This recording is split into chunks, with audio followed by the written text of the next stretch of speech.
Welcome to TCP episode 203, the episode where we discover that really, man, this offseason really is kind of running dry of stuff to talk about. But we're gonna try and squeeze some blood here and find some teams that have finalized rosters or have some heavy rumors behind them, I guess. Also, Yiska's back from his journey to Denmark. How's Copenhagen?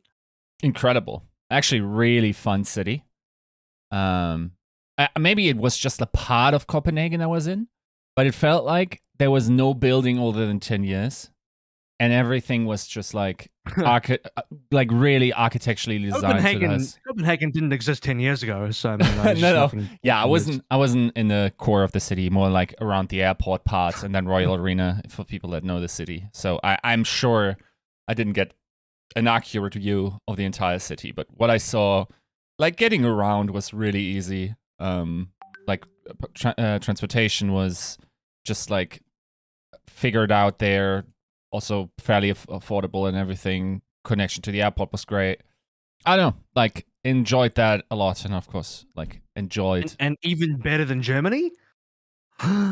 Yeah, I think aren't Danish people like the happiest people in the world? Isn't that the case? I forget, but I'm pretty sure they usually rank pretty high in like life satisfaction and all that type of stuff.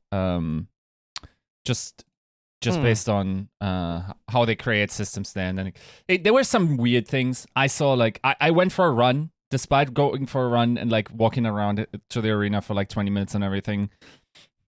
Let's be honest. I wasn't outside for more than 3 or 4 hours. But still, I just saw only one dog. That seemed weird to me as a German. You know, Germans like their pets more than their kids.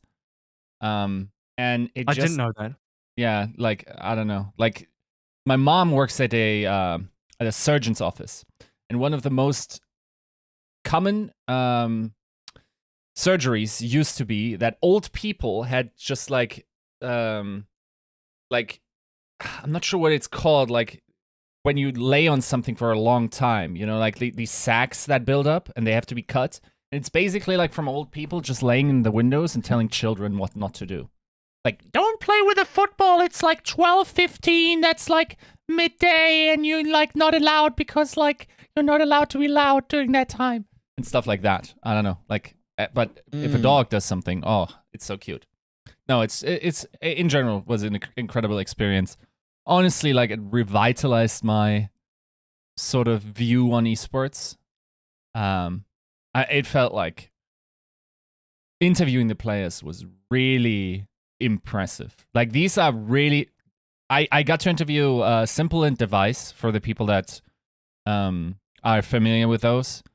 Those Fun are just fact, they both have the number 1 in their name. Just wanted to add that in there. And they have been number 1 for several years in a row in their career, and that does something to these players. Like not only has having number 1 in your name, yes, has CS:GO filters, like basically like. Playing CSGO for that long has a filter on like bullshit people, because you can't exist at the highest level being bullshit, and bullshitting your way to the top doesn't work. But it's also that these guys had to get a lot of the bullshit out of their character. And while they won't, like, of course, they have sponsorship things that need to be considered, they still give you pretty straight answers to everything. And for the lack of a better word, their charisma or aura, if you want, is just completely different. Like having people that are veterans of multiple years giving you interviews is a very different experience than it would be in Overwatch, where of course those guys are like 18, 19. And just like, yeah, I don't know. Like, I guess one little anecdote just for the CS fans, because I think that was the coolest fucking shit I've ever heard someone say in an answer to a question to me in an esport. Like I looked at if there was post-major blues, so like a depressive series after the high points, right? Because we heard of that in sports and whatnot. Now the CS circuit is a little different because the next tier 1 tournament was literally blast with the best teams in the world there, so there wasn't too much time for blues. But it's like I asked that question to Device, and Device just went, you know, I'll tell you when I know, because it has been a while since I've lost a major. And if you look up Device, like, and you're not familiar with him, that's a guy that has been winning every single major since like 2019. Because, like, of course, the majors were canceled in 2020. The 3 beforehand, he all won. And that was the first one where he didn't. And then he winked at me when he gave that answer. In the most matter-of-factly way. Dude, I was just like, my God. Like, I was starstruck a little bit by that answer. I'm not going to lie. That was really impressive to hear. And it just illustrates what it does for a scene when your top superstars have career longevity and also have to go through, like, have to travel as much as these CSGO guys have to give as many interviews as these guys have. They're complete professionals in that. It's really impressive. Joe, how was your trip? Yeah, my trip was really good. My hotel was amazing. Shout out the hotel organizer and the tournament organizer. I really loved participating in the shit bowl. It was a great time. I earned this stamp as a consolation prize because, of course, I placed last. I now rival the Shanghai Dragons as the most losing professional shit bowl player in the known universe. So the trip I was referring to was just, you know, the two of us and Dogman, Justin Bauman, in the last episode that we had without Yiska, because that's where we were. Yiska was where we were last. We were here. He was rubbing shoulders with the best CS players in the world. And what I actually like about that game, just, I know this is an Overwatch podcast, but since we're on the topic, is because you brought up Simple and Device, and I just had a quick Google of their ages, 24 and 26 respectively. Seems like you don't get players of that age really in the Overwatch League. I mean, we had a few, but they've all mostly retired. We've had Neptuno gone. Toby's gone. Those are two of the oldest players. Mano's retired. You know, who's the oldest player? I actually don't even know who the oldest player going into next year is, 2022. But it can't be that old, yeah. It's a good can't question. be much older than like 24, really. Yeah. You know, in my mind, it's got to be like Moth or somebody. I don't even think Moth. It's not picked up yet. Oh, it doesn't even have a team. And yeah, he's not even picked. He's 25. So if he gets picked up, he might be one of the older players. And we'll talk about Moth a little bit later on today in a little bit more depth. But yeah, I respect the veterancy in CSGO, especially because you get guys up to the 30 still performing really well. The old PGS roster, you know, like Virtus Pro and all that, with, you know, the Ukrainians. Ukrainians? No, they're where were they from? They were Polish. They were Polish, sorry. Yeah. With old Taz and... See, that's why how you know AVRL isn't American, because he knows the difference. Or the fact that there is a difference. Polish. Yeah. Yeah, you also know that I'm not American because I sound nothing like an American. That's Joe, a lie. Why don't you give us a preview of what Americans sound like? Yeehaw! Thank you very much, cowboy. There you go. We got all we needed. Not even gunshots. And you know, I don't know if I mentioned this on a previous podcast episode, but I did watch a bit more Tiger King, and that is legitimately. And I was like, dude, these some American sounding people. If you want to get a sample of what like some true blue Americans sound like, man, you just got to watch one episode of Tiger King. Like, damn, them some Americans right there. Okay, so as we previewed, we're going to be talking a little bit about a couple of teams that have made some moves. There's not a lot of teams still making moves, still teams pending on moves. There's two interesting teams I want to go over today, and beyond that, we're going to go through a bit of the free agent list and just see where everyone's at, and, you know, who's still yet to be picked up in the FA list. Do we think there's a reasonable team for them to go to? Do they have a career in 2022 with Overwatch League on Overwatch 2? All that coming up right after we give a quick shout out to our lovely patrons. Episode 203 of Tactical Crouch brought to you by Battle Crab, Refined Bean, Bronzebot Buhal, Chare, Prophet Picasso, Chris R34444, Radino, Hunter Tane, Porkchop Sammy, Casher67, Lolshin, Rexzane, Volamel and Sugar High, Volamel Smooth Nuts, and Your Misery. Okay. By the First way, team. Just quickly, I love how we've had like the intention of our names in the Patreon list slowly creep towards taking the piss off Joe. That's the type of content that I enjoy. I've been trying to egg these fuckers on for what feels like years now, and it's finally, you guys are finally getting to it. If more of you want, shit, I'll read these goofy names if we can get more fun little reads. I'll leave out the ones that refer to you specifically. Now we'll get to segments. Sure, yeah. And now Volamel is going to read out the goofy names of people making fun of him, and then you'll do your ones. Why? We could just make it cheaper if we can get more of them. Leave a comment in the description or wherever you're listening to this or watching it. If like a cheaper patron read would get you to buy in. Actually, thanks for interrupting me going to a team, because I've just realized there's actually one other thing that we should probably talk about. So I've just baited everyone into thinking we're about to get into talking about a team. Psych. But in fact, no, we're not going to get there. If you're watching this as a VOD, feel free to skip ahead if you don't care about this next topic. But I mean, Yiska is about to. Yiska, you can prepare to skip ahead anytime you want here. We're going to talk about the content creator experiment patch that's come out. It's pretty recent. I think for me, it just came out today, or at least at the time of this recording, it's come out today. So, any initial thought? I mean, I should probably explain what it is. So, essentially, Blizzard had a chat to some content creators about doing another experimental patch. You guys might remember the one that came out a while back now, with a whole bunch of Overwatch League players and personalities kind of contributing to balance changes for a fun experimental patch. I think it was for April Fools. This one kind of came out of nowhere. November 30th, 2021 experimental patch, where the streamer Violet, not to be confused with pro player Violet on San Francisco Shock, the streamer Violet made some changes for support heroes. Flash did the tanks heroes, and Somju did the DPS heroes. I could probably read through every single change, but that might be boring.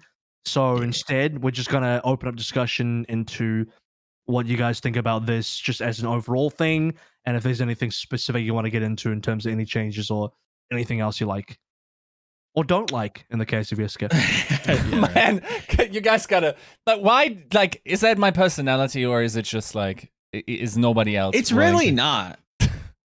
It really isn't your personality. I think a lot of people... Maybe because of your own fault, but I think a lot of people view you as like this weird curmudgeon because you kind of do like act on the opposite angle a lot of the times. But like at your heart, I feel like you are just a goofy chuckle fuck like the rest of us. Yeah. But I don't know. This dude. just isn't for you. It's just, this isn't content for you. And it's just, like, again, something we're referencing. Okay. So, yeah. No. Introduce some goof into this experimental update discussion. I won't. Okay. It's gonna be like a dick joke or something. Like it is right. It is like, I promise I'm not just a contrarian to be an asshat, right? Like I was reading this and I was getting mad by myself, not as a counter reaction to be special. I was just getting mad. Okay? Why was I getting mad? So in the context of where I am emotionally with this game, I could not be. It's probably the lowest point I've ever been with Overwatch ever. Like, we don't know where Overwatch 2 is. We know it's not coming out for a hot minute. We're getting a patch. Nobody has access to this. Like, it's complete radio silence.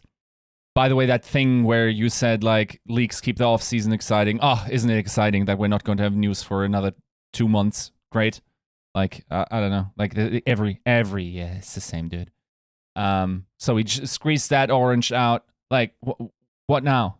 Oh, a patch. I swear I had the same. Like, now that I remember, I have the weirdest deja vu. We're in the very same position as last year. I swear I had made that point before.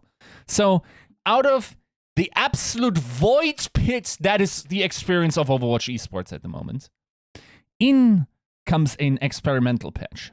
The way I got introduced to it is Sideshow on Twitter saying, why does this always hit after Platchat? Well, that's the curse. We enjoy it because we record the day after, of course. So I'm like, oh, this is finally some opium. Give me opium. And I scroll down, and first off, I notice a couple of good changes. And I get excited. Some creativity on this. you know, like some Reinhardt changes and that type of stuff. And I'm like, this could be nice. Oh, you thought that was good? Anyway, continue. And then, like, it's just interesting. I don't care, like, if you have an interesting change that could inject some much needed, like, novelty in this absolute barren state of this fucking game at the moment. Like, and then you're like, like, let's try, like, how it interacts. You keep scrolling, and then there's just some changes that make it completely impossible to evaluate the interestingness of those changes by themselves. It's like you have an interesting sort of like test, or like, what's it called, like in a lab, like an interesting I can only remember the German word, but like field test or whatever, right? You want to test if that works, and then someone just shits all over the table where you're conducting that test on, right? It's like, now you can't. Like, whatever comes out of this, unless you have a gentleman's agreement with these people that are not going to use D.Va because, like, the melee change is a complete joke, that, like, now the value of those changes is completely diminished, and I lose all interest in ever trying that out. It's actively, like, the opportunity was there. You were probably told to introduce some joke type of fun things. Bro, I don't play video games for fun. I'm sorry. I'm playing it for satisfaction and out of interest. Like, and there's nothing there for me. And there hasn't been anything there for the longest time for me. There's just nobody catering to... It's just a silly patch, Yiska. It's just a silly patch. Yeah, but where's my non-silly patch then? I don't know. Thank you. What do you want? What do you want in a non-silly patch? Interesting concepts. Like, some of the experimental patches were, like, for instance, the tank change, right? Like, no, not the April Fool's one, where we tried out, like, Roadhog being like a main tank type of thing, or like Zarya bubbles. That was just interesting. That wasn't complete bullshit and, like, just like a Pro Fools joke type of thing. This was genuinely interesting, like playing around with some concepts. Guys, I'm gonna inject a very important dose of realism right now. All right, we're gonna strap in for a little bit of realism, and that is that. What is the point? Genuinely speaking, what is the point of Team 4 making balance patches for Overwatch 1 when really the thing they need to be doing is, like, knuckling down, putting their heads down and working on patches and, like, balances for Overwatch 2. So you agree this is a complete waste of time because someone else had to engineer this?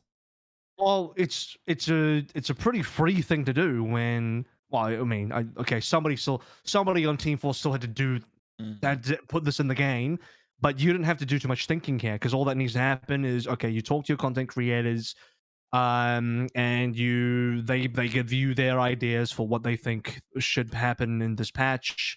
Cool, you write that down, you shove it into the game, and you press play. I know that's a lot. That's very. I just simplified it by a million times. It's probably a little bit, just decent amount more work than what I just said. But when you don't have to do the thinking part, you just have to implement it in, and hopefully it doesn't take a huge amount of effort to implement in. That's not like a giant amount of work. So this was probably a very, I'm guessing, speculating here, a fairly straightforward bit of thing to do for the Overwatch community that didn't take up too much resource on the Blizzard end of things. Because, as I said, any sort of resource this could be taken up, like any real amount of resource, should just be put towards Overwatch 2. And at this point, people are saying, I mean, we had this discussion with Dustin in the last episode. It's like, people saying, it's like, well, why don't they do X or Y or Z things for Overwatch 1? Like, you can't just leave the game being as barren as it is. And my counterpoint to that is, I mean, anything that they could be doing, they should just be doing for Overwatch 2, because we need that game as soon as fucking possible. And any amount of time and any amount of effort and any amount of resource that gets taken away from Overwatch 2 to be put into Overwatch 1 is a waste of time. As much as that hurts to say, as much as that is painful to say and a painful realization, I think that's the dosage of realism I'm injecting into this conversation. So no, I don't think there's going to be a patch. I don't think there's going to be like an actual real patch down the line, unless there's like some real broken shit, like I'm sure there's like some really game breaking bug, then they gotta like patch that out straight away to make the game bug free as much as possible. That's different, but I wouldn't expect like a balance change. Like, why put effort into balancing 6v6 when you need to be balancing 5v5? That's the priority. I would then say some of those changes were non-trivial. At least maybe I'm talking out of my ass, but like the Roadhog change doesn't feel non-trivial. The same probably for, I guess Genji could be the same in terms of like shooting. Gives himself knockback. Yeah, it's like I don't think it's that weird. It's like, I mean, if a Genji deflects a whole hog, you get knocked back. He just gives himself knockback. I don't look at any of these things in the patch notes and think like, wow, that'd be hard to implement. Like, yeah, okay, Zarya got more shield. Like, that might be an interesting one, but that would just be, I mean, I'm not going to try and pretend like I know how they would implement that, but you're not wrong. Sound barrier now dealing damage when you land on something like a Goomba Stomp is probably quite a bit different. But, I mean, I think that's probably the most extreme in terms of what it requires the devs to do inside the development tools. Right? Everything else is just like, yeah, increase this thing by 15% and reduce this cooldown by 2 seconds. It's like, okay, just adjust some numbers. You just open up the thing, change a number, and boom, you're done. Yeah, I just feel like, for instance, like the charge key thing, like being able to stop that is probably non-trivial. Even though that's one of the things that I actually like as a as an experiment. God, removing the barrier from Sigma is just like pissing me off so much. Play Overwatch 2 Reinhardt and Overwatch 1 now. I don't mind that. I think that's a reasonable experience, even though the Flats, I mean, his favorite hero is Ryan. Let's not mince our words here. This Ryan is ridiculous. This Ryan is like Omega buffed. Like, Jesus Christ. Yeah. This Ryan is like Sigma on release levels of buffed, on like levels of crazy good. Yeah. It's unbelievable. It's actually fucking crazy.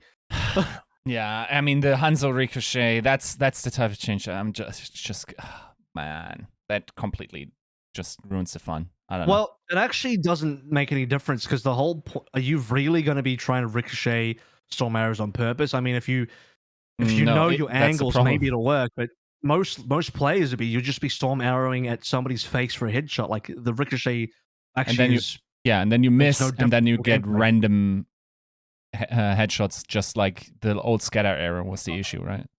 I would like to see players purposely try and angle shots from storm arrows to fire around corners to try and land shots. I don't know about I still don't think like random shots ricocheting because you missed a storm arrow is going to make that much of a difference. And if it does, it will feel pretty shit. But no, I don't see this as being that wild. If anything, the ricocheted storm arrows should deal like only 50% damage or something. That would prevent the bullshit. That way, if you did get hit by a ricochet arrow, it's not as punishing. Because I would be furious if I like died to a random ricochet headshot. That would be pretty bad. Yeah. Or just make it so that ricochets can't headshot. I'd take that as well. But but those are just like, okay, yeah, no, that's anti-fun actually. So, does anyone have any particular hero they want to dive into? Speaking of dive, I might as well just start.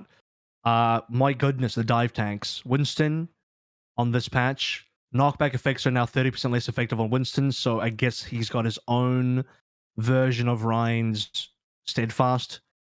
Jump pack. Winston deals 100% more damage to deployables, barriers, turrets. I don't think that counts for Ryan's shield. It's like deployable shields like Orissa's. Jump pack now deals 100 damage to enemies within 4 meters of the launch location. That sounds like when you jump away, it deals 100 damage, not when you land. Travel speed increased by 30%. That's actually a pretty big change because it means he's harder to hit midair. And then Primal Rage health bonus increased from 500 to 1,000, which means you have 1,500 total health during a Primal. All big buffs. I mean, this guy is just like ridiculous. Yeah. I don't know, like, there are some interesting things that seem probably easy to exploit, but I kind of liked, for instance, the idea that basically like being able to engage from very different angles with Genji, theoretically, like, you know, like playing almost like a Left 4 Dead hunter, if you want. Oh, because he's got his triple jump back with the reset on the wall. Yeah. Yeah, and it can Apparently infinitely. that's broken, by the way. Apparently you can infinitely do that or something. Yeah. Yeah, no, I felt like reading those patch notes that was almost going to be a given, that would happen. I always liked the comeback roll mid-air, airborne, when that was a bug or whatever it was in the game. I didn't hate that. I just read one of those that was actually really interesting in terms of the Ana sleep dart is sort of interesting because it rewards team combination, you know, like around those. Maybe too strong, of course. Baptiste's self heal is a thing too interesting, even though I think the regenerative burst has no purpose in dealing damage instead. That's just sort of weird. To self heal is ridiculous. Like, imagine you're a Trace or anybody trying to kill a BAP now. And you're trying to 1v1 this guy and he's just pocketing himself. Yeah. It's ridiculous. And on top of that, the regen burst now deals damage. So good luck like actually diving on this guy. It's probably a better anti-dive hero than Brig, considering they removed Inspire from Brig. To be fair, that's maybe a positive. Inspire is, everyone knows it's too strong. Inspire is insanely strong. Yeah. I actually don't mind the Brig changes here. Nope. Now it's more of like a repair pack kind of hero. Yeah. Just get AoE healing out. I don't like AoE healing. I think AoE healing breaks the game. So the less AoE healing, the better for me, in my opinion. Mm-hmm. D.Va had some crazy changes as well. Defensive matrix size increased 10%. Duration of boosters from 2 to 4. Speed increased by 25%. I mean, there's just the booster duration from 2 to 4 is wild. That's a lot of flying time. Yeah.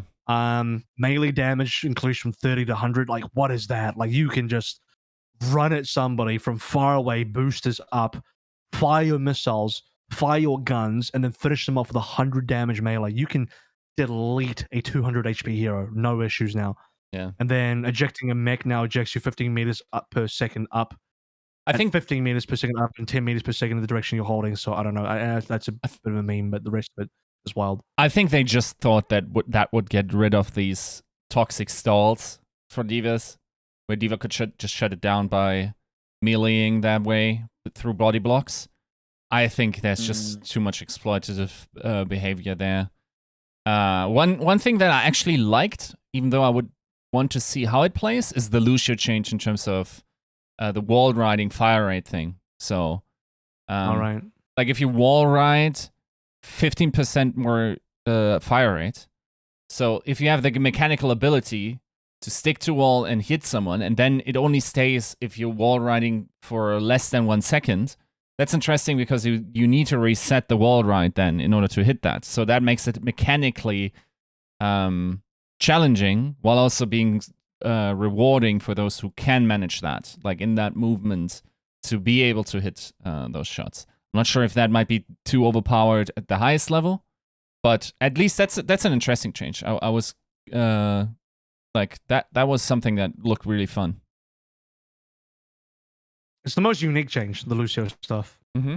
Out of everything. I actually Brick as well is pretty unique, but Lucio, generally speaking, I never thought about any of that kind of stuff. I don't mind. Also think about it as a meme though. I don't mind the support changes. I think Violet did a very good job with it. The Baptiste just feels that's a better soldier in so many ways. Like, it's just straight up better, right? Already, like, Bap doesn't need more damage. Can we agree to that? Like, Bap already has enough damage. And then an infinity ability to self-heal. Oof, like, you just become a one-man army on a flank, right? Why did Violet feel that adding damage to Exo Boots was required? Exo Boots now deals 40 damage to enemies within 4 meters upon landing. What? Yeah. I don't understand. Why was that necessary? There's just stuff in here, like Bap was already so strong as a hero. All this says to me is that the three, it's almost like my conspiracy is the three of them got together and just said, hey, how do we make goats good again? And then they just like, oh, we'll buff Lucio, we'll buff Bap, or buff Rhine or buff Diva or Zarya. Both of them are heavily buffed. And then, well, DPS, who cares about that? Really, it's just about the tanks and supports, and then you just fit the DPS around it, and now, boom, here you go. You got a crazy good, Rhine, Zarya, Bap, Lucio comp again. And it's just like all the rush heroes got buffed, and that makes me sad. Yeah. Yeah, I don't know. Again, like, even if you think like some of them did a really good job, there's just a couple of those changes that will just destroy the experience. And I guess you can just like say to your friends, like, let's not play with those characters. But yeah, otherwise, I don't know. Yeah, I don't know. Seems fun. No, Pretty much doesn't. it. Like, I think it's a good dose of like goodwill to the people who are still playing the game. It's definitely its own playlist, if you will. Yeah, I saw this and was like, yeah, I genuinely want to try some of these. Like, this seems kind of fun. This seems kind of interesting. It's the first time in a long time that I've had, I call it an itch, but any kind of want to try to play Overwatch. And I think that goes a long way. Hopefully, this isn't it in terms of any kind of communication, or maybe the tournament, maybe there's some communication there with what's to come, maybe some developer talking, like, oh, we liked how that played, or maybe they can review this and take some things, or maybe shed some light on some areas. I don't know. It's fine. I don't know. It seems cool. I don't know. I'll tell you one thing. It made me want to play Overwatch, but for the tournament. Because I was thinking about entering the tournament. Because for people that don't know, there's a tournament associated with this entire thing. I think that was true for the last one as well. It's the Flash Ops tournament, right? And you can sign up on the Game Battles link, which is in the actual patch notes page, which I'm sure you'll find on the playoverwatch.com website. And some really huge prize pools. I'm talking like $10,000 US for the NA tournament. And I think something like 7K US for the EMEA, which is Europe, Middle East, Africa, and the ANZ tournament. And especially for ANZ, that's a humongous prize pool for ANZ. Like 7K is like over 10,000 Australian dollars easily. And if you were to put that kind of money into a tournament today in any other game, like that's a humongous tournament. For example, I remember Valorant tournaments on the release year of Valorant, which was last year in OC and ANZ, where they didn't even have prize pools that big. And this is like a national region-wide tournament, right? For the best team in the region, for like a serious tournament, not like a jokey tournament. I'm not saying this is a joke, but like clearly an experimental Flash Ops tournament is not the same as a try-hard 6v6, play the base game kind of tournament, right? This is not contenders. This is a pretty casual tournament, and it's got a gigantic prize pool attached to it. I was pretty keen to even enter, and I was trying to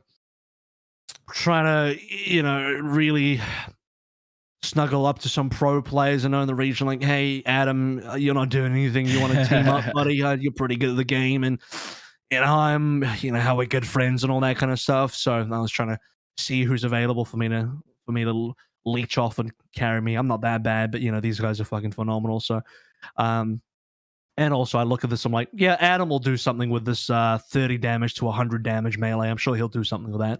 So, yeah. But I think that might be my only drawback to a lot of the narrative, or overall discourse with this, is like the messaging of how much investment is being put into stuff like this, where it's like, I don't know if Blizzard, maybe I'm looking way too far into this, but I don't think that people are itching for big prize pool novel tournaments. I think they just want communication. I don't know that this is going to do what they think it will. No, Joe, don't think they will. Don't convince them to take the money back. No, I like, hey, there's money on the table. I mean, yeah, go get the bag, of course. Oh, anybody who's interested, go out and grab it. But I just, from their perspective, I just don't get it, because this isn't the first time that we've had kind of conversations around topics like this that I'm just like, yeah, that What do you want them does to make do? a lot of sense. What do you want them to do instead? Talk to us. Give me Overwatch 2. Just talk to you. Okay, well, yes, Yeah. they want to give you Overwatch 2, but it's I not don't released. believe that. So Sure, of course. that's yes, you do. Yes, you do. Show You me. believe, I know you do believe that. Joe, I'm not gonna lie to you. They can talk to us and they can give us money via these tournaments. They can. These are not Sure, mutually why not exclusive. both? Yeah, I'll take it. That's fine. If Also, we live in that world. Also, Joe, they want to talk to you, but there's nothing to talk about right now. There's nothing they can. That I don't believe. That I don't believe. I don't know why you wouldn't believe that. What do you think they can? What do you think they're holding back on? Any of the possible changes that they could be doing. If you can let slip that, well, maybe we're gonna try Doomfist as a tank. Okay, what's your counterpoint? I have a count. My counterpoint is it's dangerous to talk about those things publicly because it sets up an expectation from the audience, from your play 100%. base. So as soon as you say, even the Doomfist thing is dangerous, I don't even think Jeff Goodman should have said that. That's really dangerous now because you've set a precedent, and now what's going to happen is people are expecting Doomfist to be a tank, and if he's not going to be a tank, well, watch too. People are going to be like, oh, well, developers lied to us. They said Doomfist was going to be a tank, and now he's not a tank. I can't believe they lied to us. I'm like, no, they were just spitballing. But here's the problem: people don't understand that. People do not have the mental capacity. They lack the IQ to understand that the devs were just spitballing. They're not making promises. Unfortunately, in the development world, anything that comes out of their mouth ends up being some sort of fucking promise because people can't tell the difference. That's why the communication isn't there, because unless something is like fully confirmed, such as the Sombra and the Bastion rework, in an official way, if they try to quote unquote talk about it, it's not just talking about it to the audience. No, people write that shit down into concrete, wait for it to dry, and then they'll fucking frame it on the wall, a slab of concrete framed on a wall. That's right. They'll do that, and they'll say 6 months down the line, "Oh, you lied to us because look at my proof. I have this concrete slab on my wall that says you said this." That's what people do. But that's why devs don't talk to us. I don't disagree. In a minor sense, I don't think that should shut people away. I think Blizzard has been pretty gun shy as a company as a whole. I think with that same logic, and I think that's to their detriment. If I'm going to be completely honest, I think every developer does this, Joe. It's not just Blizzard. Yeah, but everybody does this. Sure. Okay, here's two things. There's less than 600 people signed up for this tournament at the moment. In the grand scheme of things, nobody cares. Secondly, do we really think they're so far away from finalizing whatever the pre-patch is going to be that they cannot talk about these rough ideas at this point, that they're crystallized? Bro, I mean, it's possible. Please don't be possible. Like, the downside of doing so is far greater than the upside of doing it. The upside is you might get some kudos, and some people give you a thumbs up and say, yay, they talk to us. The downside is exactly what I described, where people hold you accountable to what you just said in terms of like believing that's a promise. And that downside is so huge, it's not worth coming out and saying anything. Yeah, I mean, I think there's some butthurt people that will feel that way, but I think the vast majority of people really are excited to hear from the developers and excited to hear. I think when you read comments online, you know it's the opposite, Joe. You know it's the opposite. I think the online community is a fraction of the general player base. I think those people who are willing to go out and say that are not representative of the entire player base. I think it's also important to realize that the context of which this discussion is currently happening in. I think that is certainly probably something that we should cut them some slack for with the entire situation at Activision Blizzard in general at the moment. Oh, sure. That communication might come a little harder. Yeah, I just don't know what it communicates. I'm really anxious of whatever the future holds, especially for the esports portion. Yeah, agreed. The best card to play would be to wait till you have something substantial, then do a proper press release on it and have something real surrounding it, rather than what it currently is, which is a whole bunch, which basically is good old Team 4 is the dad driving the car on vacation, and the entire player base is the kids at the back saying, "Hey, are we there yet?" Okay, 10 seconds. Like, oh, sorry, are we there? Are we there yet? Oh, are we there yet? And it's just like constant. It's just constant. Like, bro, there's nothing to update on. Yeah, we're working on a new game. Oh, what are you working on? Yeah, we're working on 5v5 and some new heroes. And that's like, what else do you want to know? Like, it's just like, dude. At the same time, you're asking me every other day. It's like nothing's changed. Okay, let's establish some ground facts, right? Less is going to get done through Christmas, right? Like, at least I would say 1 or 2 weeks of this month are probably not going to be productive work, right? Fair assumption. So we got about 2 more weeks of productive work in this month. And then we have January. If this game... bro. If we don't get the pre-patch version by start of February, like, nah, we need to. We definitely need to if we want to start in April. So 6 weeks removed, 6 working weeks removed from that version having to drop.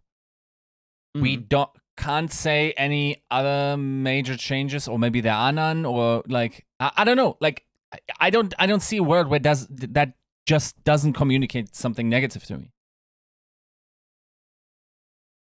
I think the strategically best move to make is to wait until, we'll use your February timeline here, wait until that day when that pre-patch has to drop and the pros finally get access.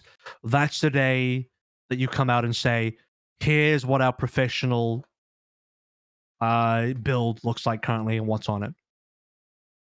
No. That's my opinion. Why do that? Because anything you say before then is going to be half-baked. And honestly, what you're going to say on February is probably going to be half-baked anyway, but why would you, okay, with that being the case, and that serves my point even better, which is to say that, like, why would you give any news if you're not ready, you know? You're going to be forced to, I don't actually know they're going to be forced to say something, but ideally they'll have to say something when they give the game to the pros, and that would be the best time to talk to the public about where the current state of the game is, because at that point, I'm sure the pros will be under NDAs. I mean, we'll see. I mean, you'll if there could be a world where they say nothing, the pros are under heavy NDAs, and they also can't say anything. They'll play it, but they can't show any footage. They can't talk about any footage. They can't say anything or do anything about it at all. Otherwise, their careers are obviously in jeopardy, and that's bad for them. So they have something to lose, which is great leverage to make sure they don't say anything. And then you can keep your game under wraps even more. But if that happens, my strategic read on that is that the game is not in a showable state. That's that. Then you should be worried. You should be worried if there's heavy NDAs where the pros can't even talk about it. I don't mind if they can't stream and they can't show it, but if they can't even talk about it, that means, what there is to talk about probably isn't going to be good enough. I mean, also, let's be honest, it would leak. Like that, if you have every Overwatch player, like 160 people or 150 or whatever, someone's going to spill, 100%. Someone's going to accidentally spill. Like, it's just how it works. Of course. Which, by the way, leads me back to my original point of, like, that being the case, Blizzard need to have something good to show by the time they give it to the pros. And if you have something good to show by then, because that's what you're supposed to have, then you might as well show it to the public too. Doesn't mean the public can play it, but at least the public get an update on what it is. And, I just think there's no point in, like, this little tidbit of, like, oh, this week we're working on testing Genji having 10% faster shurikens. Like, no one gives a fuck about that. Give me something substantial. And until you have something substantial, it's not worth talking about. That's my opinion. Yeah, it's probably not worth diving into. I would probably argue the opposite personally. That could just be from my own selfish perspective. Like a parent, or you're like a line manager looking over the shoulder of the factory worker, like, what do you got over there, huh?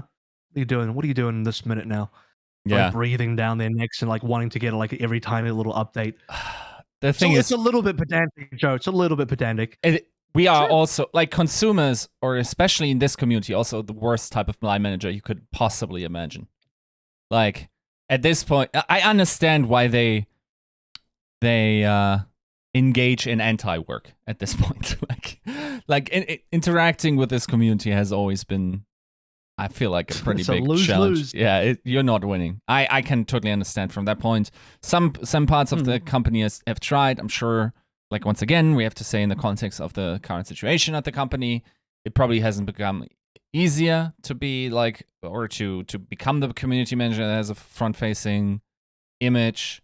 And with the consumer behavior, especially of the vocal crowd, like, I understand. Like, have a fun end of the year, but I mean, by January we got to see some results. I agree. However much money they're paying Andy B, it's not enough to do what he's doing on the forums. Yeah, talking to the player base and having them throw shit at. To be fair, most of the player base has been kind to him, which is good to see. But I mean, it just feels like such a lose-lose situation when you have to be the guy, you have to be the messenger to an angry crowd, and that just almost doesn't even matter what you can say. So shout outs to Andy B for being great at his job so far. I think he's doing a great job, but can't be an easy one. Cannot be an easy job at all. Any final thoughts on experimental patch before we move on? Pretty basic topic to start us off on, a bit of a warm up. That's it.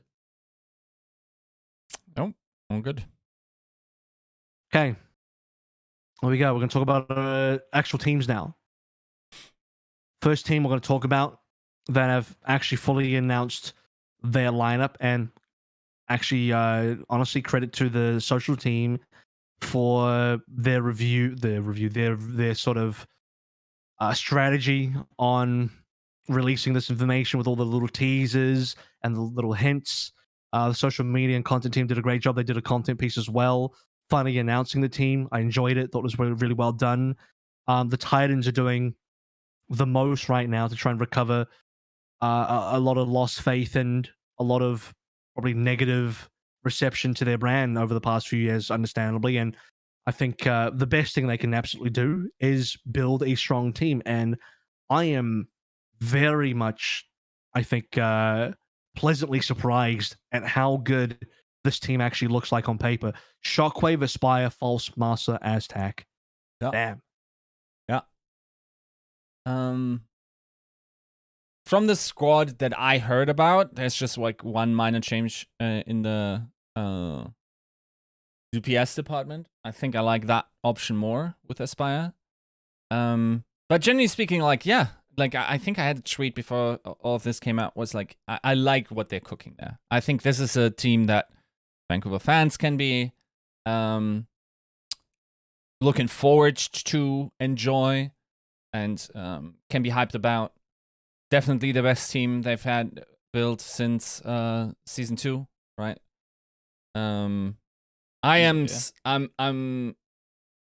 agreement with like what Dogman said on the last podcast, in the sense that it is really weird to keep the coaches that also built the last team.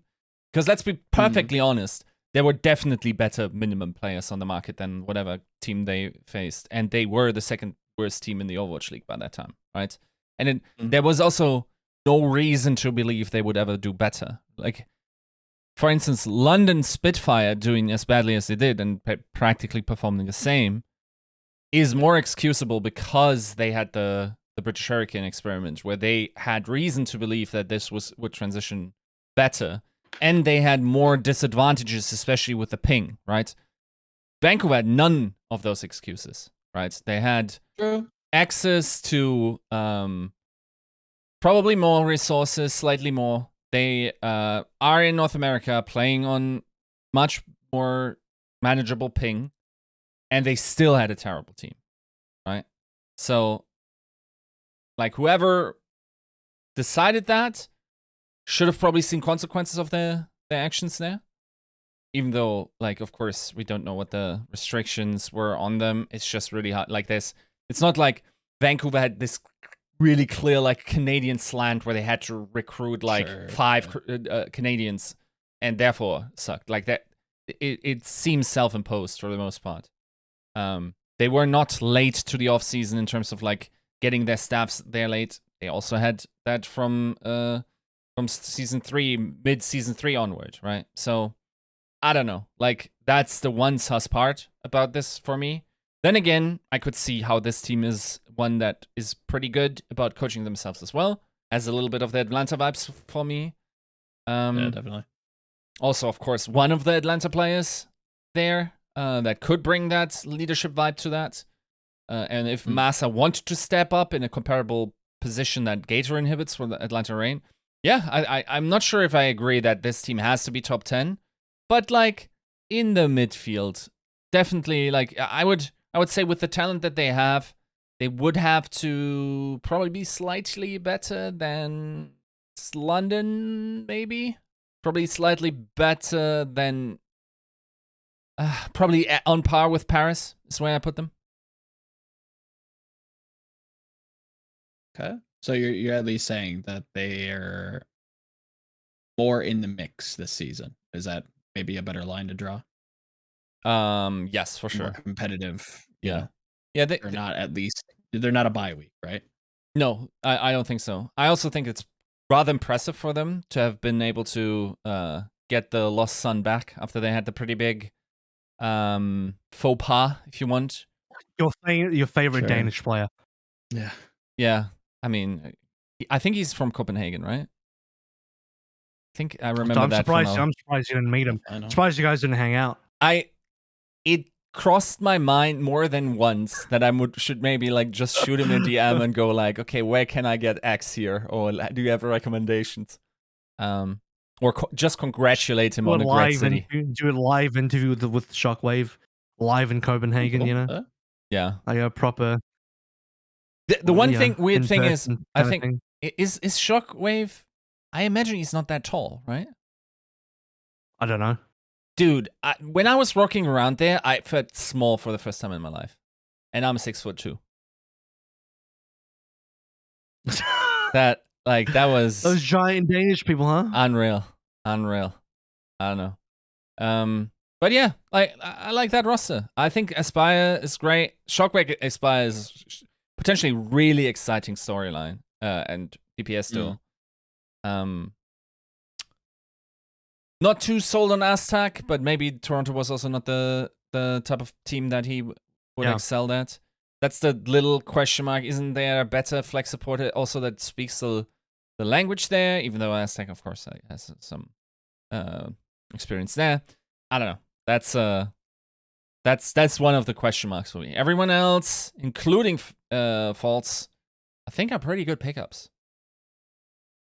So obviously Joe and I and Dustin, we all talked about this last week, so we're not gonna have like a humongous section on it to rehash our thoughts again. It's mainly that we're gonna catch Yiska up on it and get his thoughts. But I mean, I think I said last week that I still think this team is probably bottom 10, but bottom 10 could be 11th. 11th out of 20. It's it's technically bottom 10, but it's still like you're still close to being midway. I don't think it's that hard, that bad. And when I think the other thing I did was I listed out 10 teams. And when you start to really look at all the teams in the Overwatch League and you pick a top 10, like it's a pretty competitive field, especially going to next season where it feels like most teams will be picking up big rosters or like competitive rosters. It's hard to break into the top 10, honestly, because there's easily 10 good teams, right? And then that's not even, and then obviously at the top you have your super elite teams like Shanghai, but even your 10th best team is pretty damn good. Like your 10th best team might be like a New York, which is probably going to have like a Yaki Flora vibe on it, which is pretty damn good, So there's no shame in being 11th. There's no shame in being 12th. And I think Vancouver's looking like an 11, somewhere between 11 and 14 would be a great target to try and hit. I think that would even be a challenge, but 11 to 14 would be a strong target for them to hit for next season. And it's probably what I'd be aiming for if I was looking at their roster and I was on their team. Just from their division, right? You have 12 teams in the West. Like, so, not that it's more tangible. Maybe that is the right terminology, regardless. Where within these 12 teams, right? of all the Western teams, like where do they sit within that division, right? Like I can maybe see them in the mix with London, maybe Paris. Like I agree with what I think Mr. X said on Plat Chat. Like there's always like a good team on paper that just fumbles it. Like maybe a Toronto, maybe a Justice that just like is bottom 5 within their region, right? Like, is this a team that can kind of sit maybe mid pack within the region, but maybe Asia's a little bit more competitive and pushes them out? Like, is it more Okay. correct to measure them versus the region? Here's a target. Here's a realistic target for Vancouver next season. Domestically, in North America only, they need to be looking to beat the following teams: 1, London; 2, Boston; 3, Florida; 4, Paris.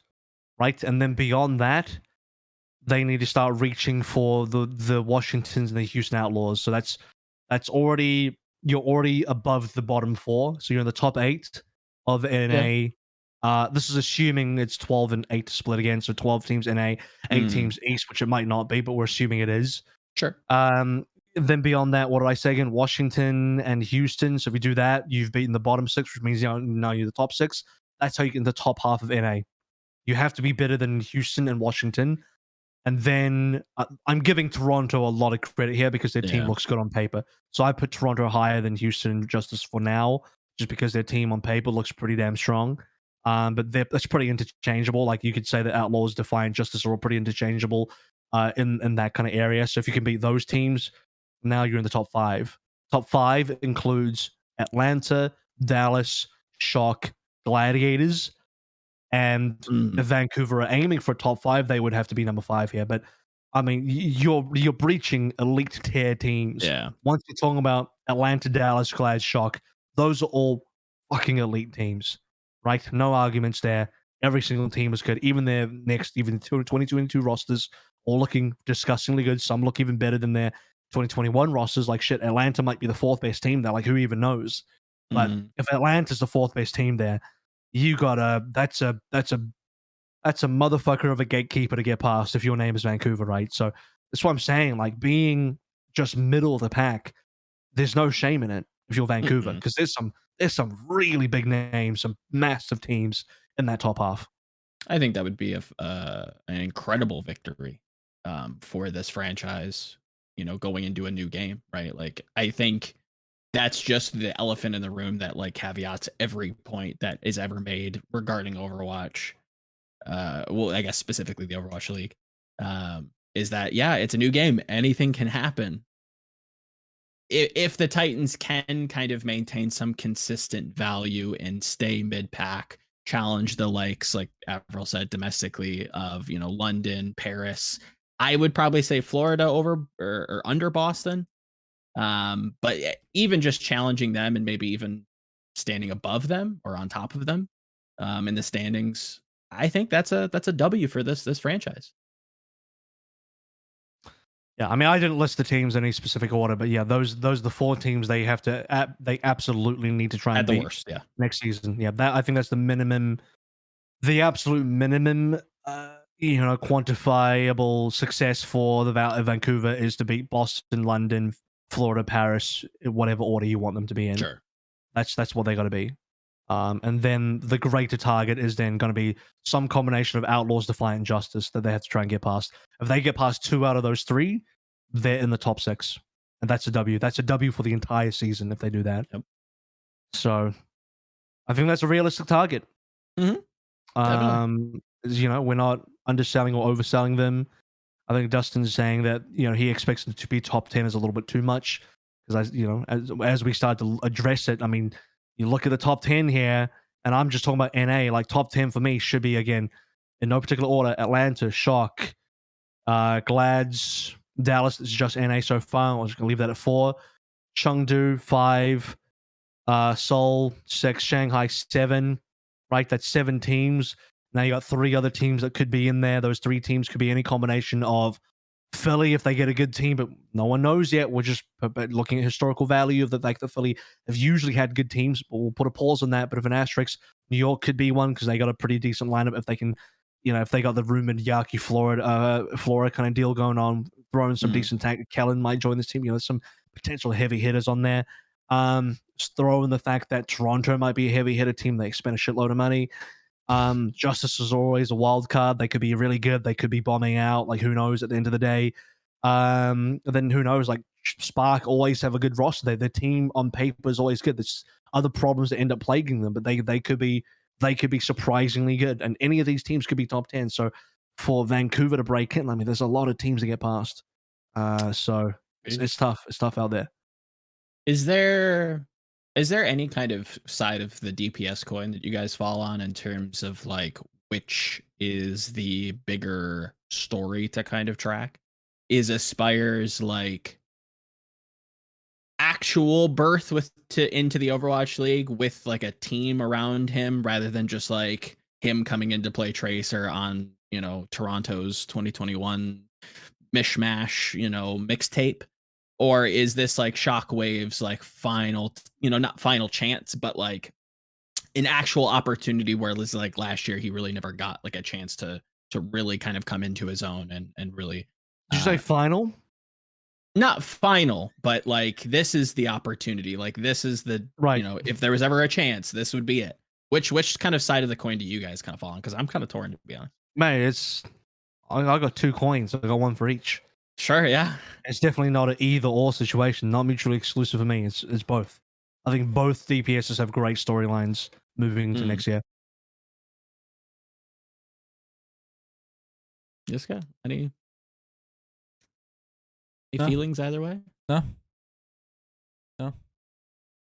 Sorry, I was a little disconnected from the discussion just because. Yiska's like shit. Maybe I am taller than Shockwave. Damn. That's what Yiska was thinking about right then. No, I gotta be right. I think the final thing I'm saying about Vancouver is that did I say this last week? I might have, but I can't remember. I always forget when and if I've said certain things because I feel like I've said multiple things multiple times in different places, but I'll just reiterate anyway, maybe. I don't expect Vancouver to pick up their last player until they have to, because they're a team that probably are not going to have a big roster. I don't think Vancouver will have more than 6 people. I think they're going to play minimum and just have only 6. Although I could be wrong. I mean, maybe they go for 7. They did have 7 last season, but wasn't 7. I think 7 was also the minimum requirement, so they did play a minimum roster. I wouldn't be surprised if they just did that again, pick up a second tank and go for it, and that's all they need. They don't really need anything else. Potentially, could they get a 3rd DPS? Yeah, if you want to be super safe about DPS metas. But other than that, I mean, they're good. I mean, could they pick up a second like support player? Also, yeah, but that just seems like a cost that Vancouver don't want to take. Just based on what I know about Vancouver, what I've seen from them and their spending style, it does feel like they don't want to spend too much on salaries and they want to keep their roster pretty lean. So it'll be 5, play a bit of Overwatch 2 when they get hands on it, and then pick up their last player before the deadline.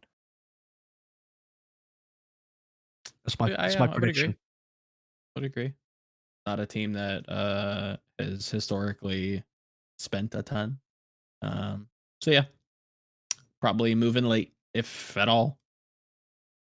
Yeah, I mean, like moving late is also a pretty nice trick to save some money and actually go under the 50. It's smart. 50K. More teams should move late. More teams should be moving late. Why wouldn't you? Save your budget, play some Overwatch 2, figure out what you need, learn some stuff about the new game, and then make an intelligent signing based off the lessons you've learned from actually playing the game, instead of just guessing. I mean, this is a no-brainer to me. Based. Oh. I love it. Oh, well. Cool. The other V team. Maybe that last conversation was probably not as, invigorating for some listeners because we already talked about Vancouver, but we're going to talk about another team that hopefully is a little bit invigorating because I don't think we've really talked about them at all, which is the LA Valiant. And, really before there wasn't much to talk about because what do you really want to know about the Valiant? I mean, it's not a particularly exciting team to talk about. They kind of had they had the worst performance of any team last year. Well, I say last year, I mean 2021 this season. Or possibly ever. they were the only team that didn't get a single win. Even Vancouver got a win. Even London got a win. Valiant are the only team that did not get a single win. Here's a very early W going into their 2022 season. Supposedly, based on leaks from Halo, first of all, they've acquired No Hill as the coach of this team, which is already a humongous move. No Hill's a very talked about coach, well known to be highly skilled in his position. Unfortunately, doesn't have a great reputation in the Chinese scene, where the Chinese franchises don't particularly like him or want to take him on. That's at least the rumor.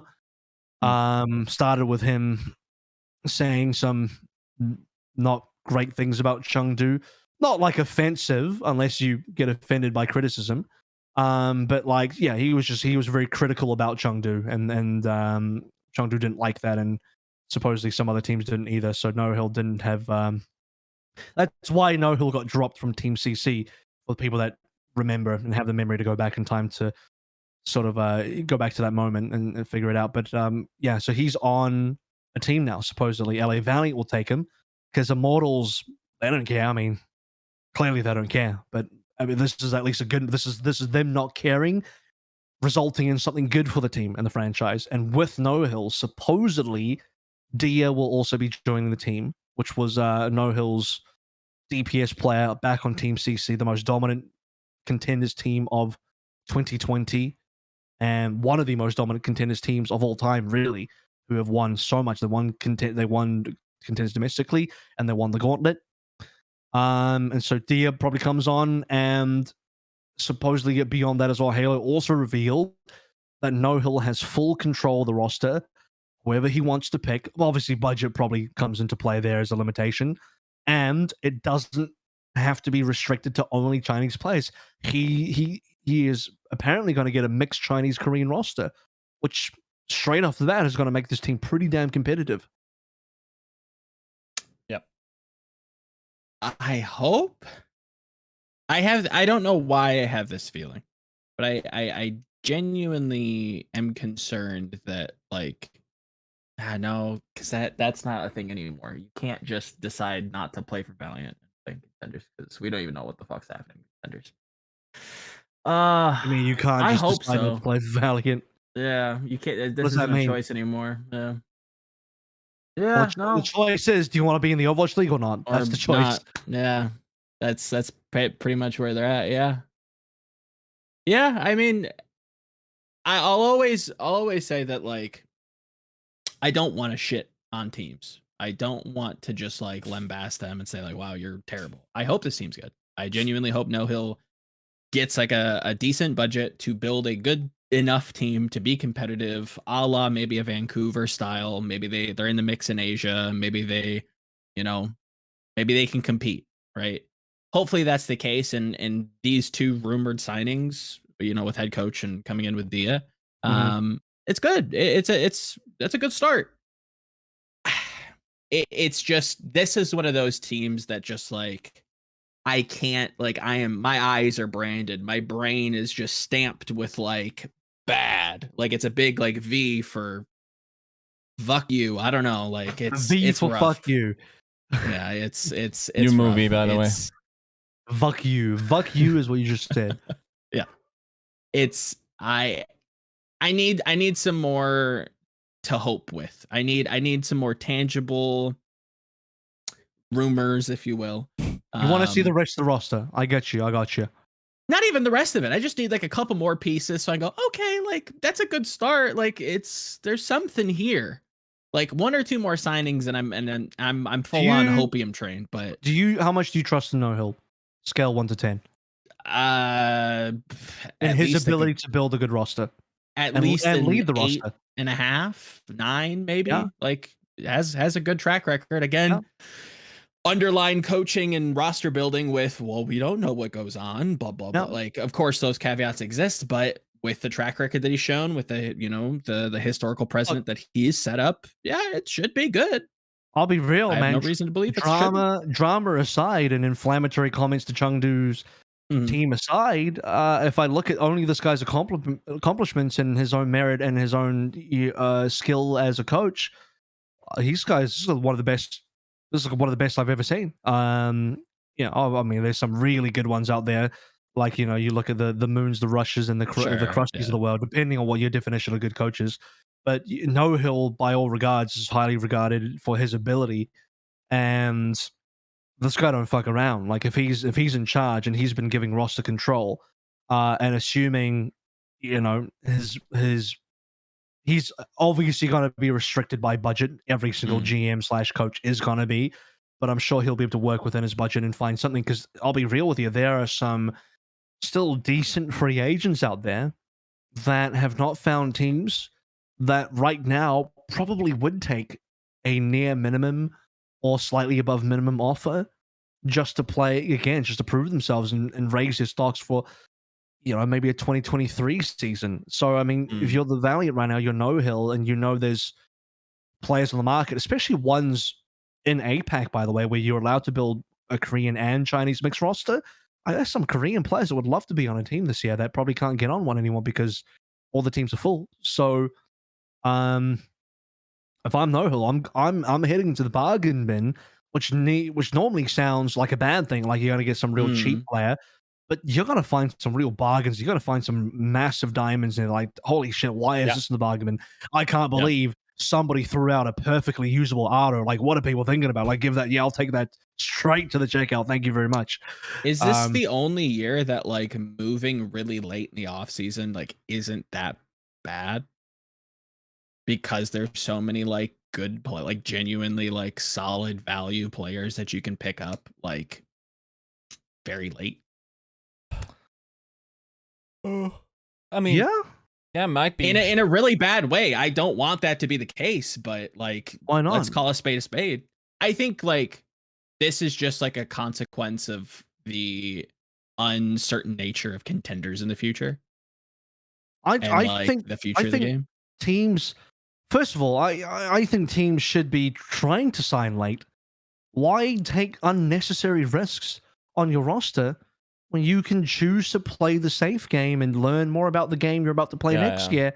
And all of the above, like that sounds like the better way to go about it. For sure. And if you're building a budget roster anyway, like you're not fighting for the S tier or A tier players. You're fighting for the B, C tier players, which is still pretty good. Like, Valiant don't have a goal to win the season.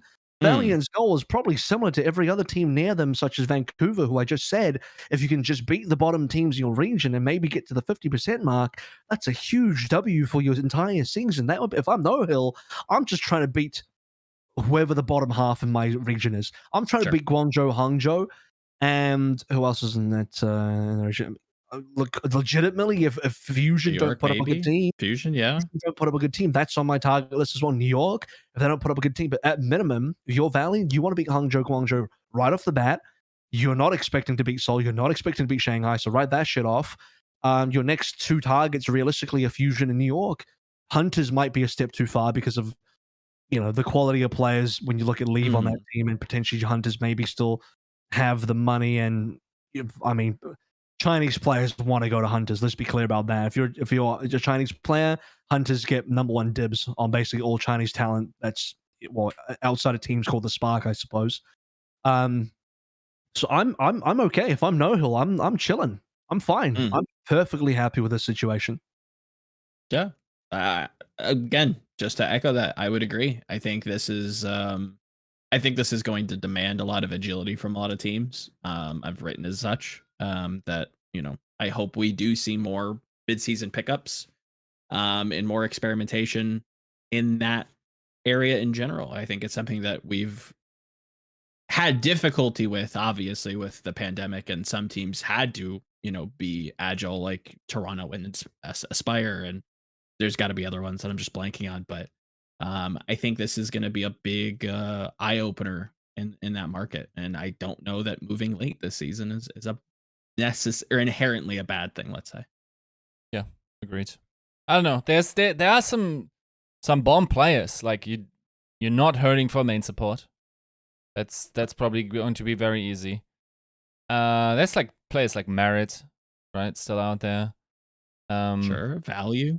Like on the tank position, you could definitely like get one of those main tank players that haven't found a way, like, and gamble that they might be able to slot in. Of course, to be honest, like the retirements kind of hurt your chances, I think, a little bit. Like Michelle now retiring, these type of players.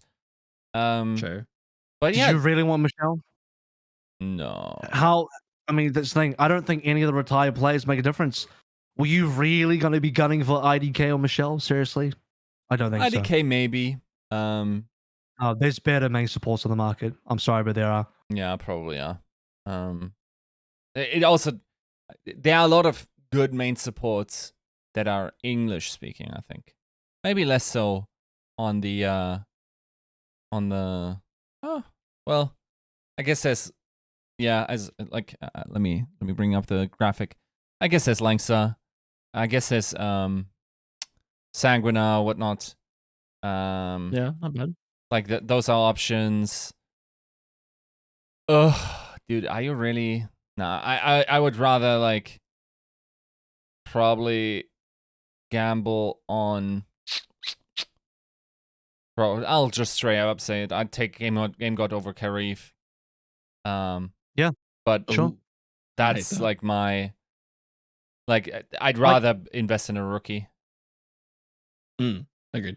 I mean, should we try and build a team for Valiant right now based on all these players? Let's go. I mean, we'll be talking more about some of these other free agents in more detail in our next segment. But for right now, like, here's one thing. Here's one thing I will say. I'm gonna apply the same rules to Valiant as I look at Vancouver and assume their rules, which is that they are going for a minimum roster in terms of players. They're not going to go for 7. They're going to go for 6. So based on that, I mean, if you think you would rather have 3 DPS and 1 tank, that's up to you. But I think you want 2 DPS, 2 tank, 2 support, which means you can't get 2 hit scans, which means Merit, Pine, Xe probably out of the equation. Even a Pritter out of the equation. I don't think Chengdu give you a Pritter anyway. Yep. Assuming D is on the list, that means you need a flex DPS. Otto's my number 1 pick for flex DPS. I agree. Guy seriously wants a shot. He's very keen to have a shot. He's actually fucking good. Like he's not my number 1 flex DPS pick. Like Jesus Christ, like there's a bit of a gulf between him and Proper, but so is there's a gulf between everyone and Proper apparently. So but Otto is my number 1 bargain bin player that everyone's overlooked. That if you're no hill, you're fucking dusting that shit off, being like, wow, this is a perfectly usable Otto that everyone else has missed out on. Oh my god, what a bargain! Number 1 pick for me. Is he still very Genji leaning, almost like a Choi Sehwan? Yep, he is very Genji leaning, but that's just how I remembered him. I don't know recently how things. Everyone's got a main. Everyone's got a main here. The signature here that they're known for. Otto's is Genji, but Otto can play the other stuff. He had to learn some of the stuff this year as well, including Sombra. Sure. Okay looking, not the best I've ever seen, but gets the job done.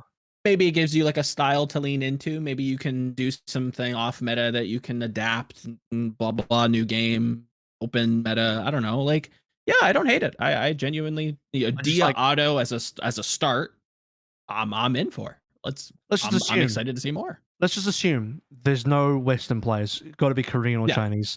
Korean or Chinese. And so EQO's out. I look at this list and I'm like, no, Otto's better than Ice, better than Teru, better than Tuba. Kaneki's a hit scan again. And then the rest, Although is pretty damn good. If you actually, I think Although and Otto, Although might even be better than Otto, honestly. But I think Otto would be far more willing to take a close to minimum than Although. Otto just has that motivation. I know what I'm saying kind of abuses and exploits that motivation. Like, he really wants to play, but bro, you're the Valiant. You have a limited budget. You gotta play for every penny you're allowed to spend. Beyond that, Takoyaki, Dreamer, I think are both potentially good options for tanks. X-Ray if you want to get him, but honestly, you might just want to give Takoyaki another shot. I mean, Dreamer could still be okay. I think people probably give him a little bit of crap, but I think Dreamer's actually still decent.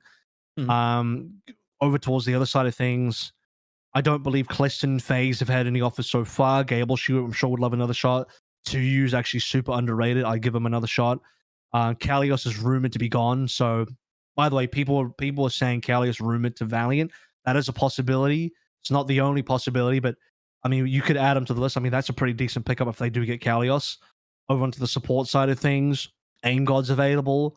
Aim God has been on CC as well, even though he didn't play the same team CC as Dia. He was on CC. Quasit, I believe, is available. I mean, Kareev will always be an option for you, and Kareev still has some high highs. I don't think he had a pretty rough season on Guangzhou Charge, but his good moments were still pretty damn good. Like if you're working on a budget here, that's a decent budget player to look at. I don't know that Sanguinar has any offers yet. Lynx is obviously still there as well. I don't even know that you need a main support. Fuck it, get Aim God and Quasit or Aim God and Kareev. Like I'll take that, you know. Yeah, there's definitely room here. I wouldn't doubt, or I wouldn't be surprised if there was just like a random like off list kind of, you know, skewed-esque signing that, you know, rookie player coming in is good enough, provides value, you know.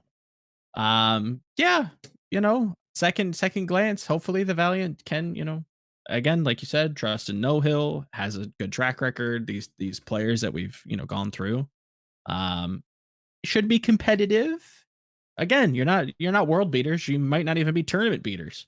But I think being better than you were last year is already a W, and it's definitely possible, within the realm of possibility for sure.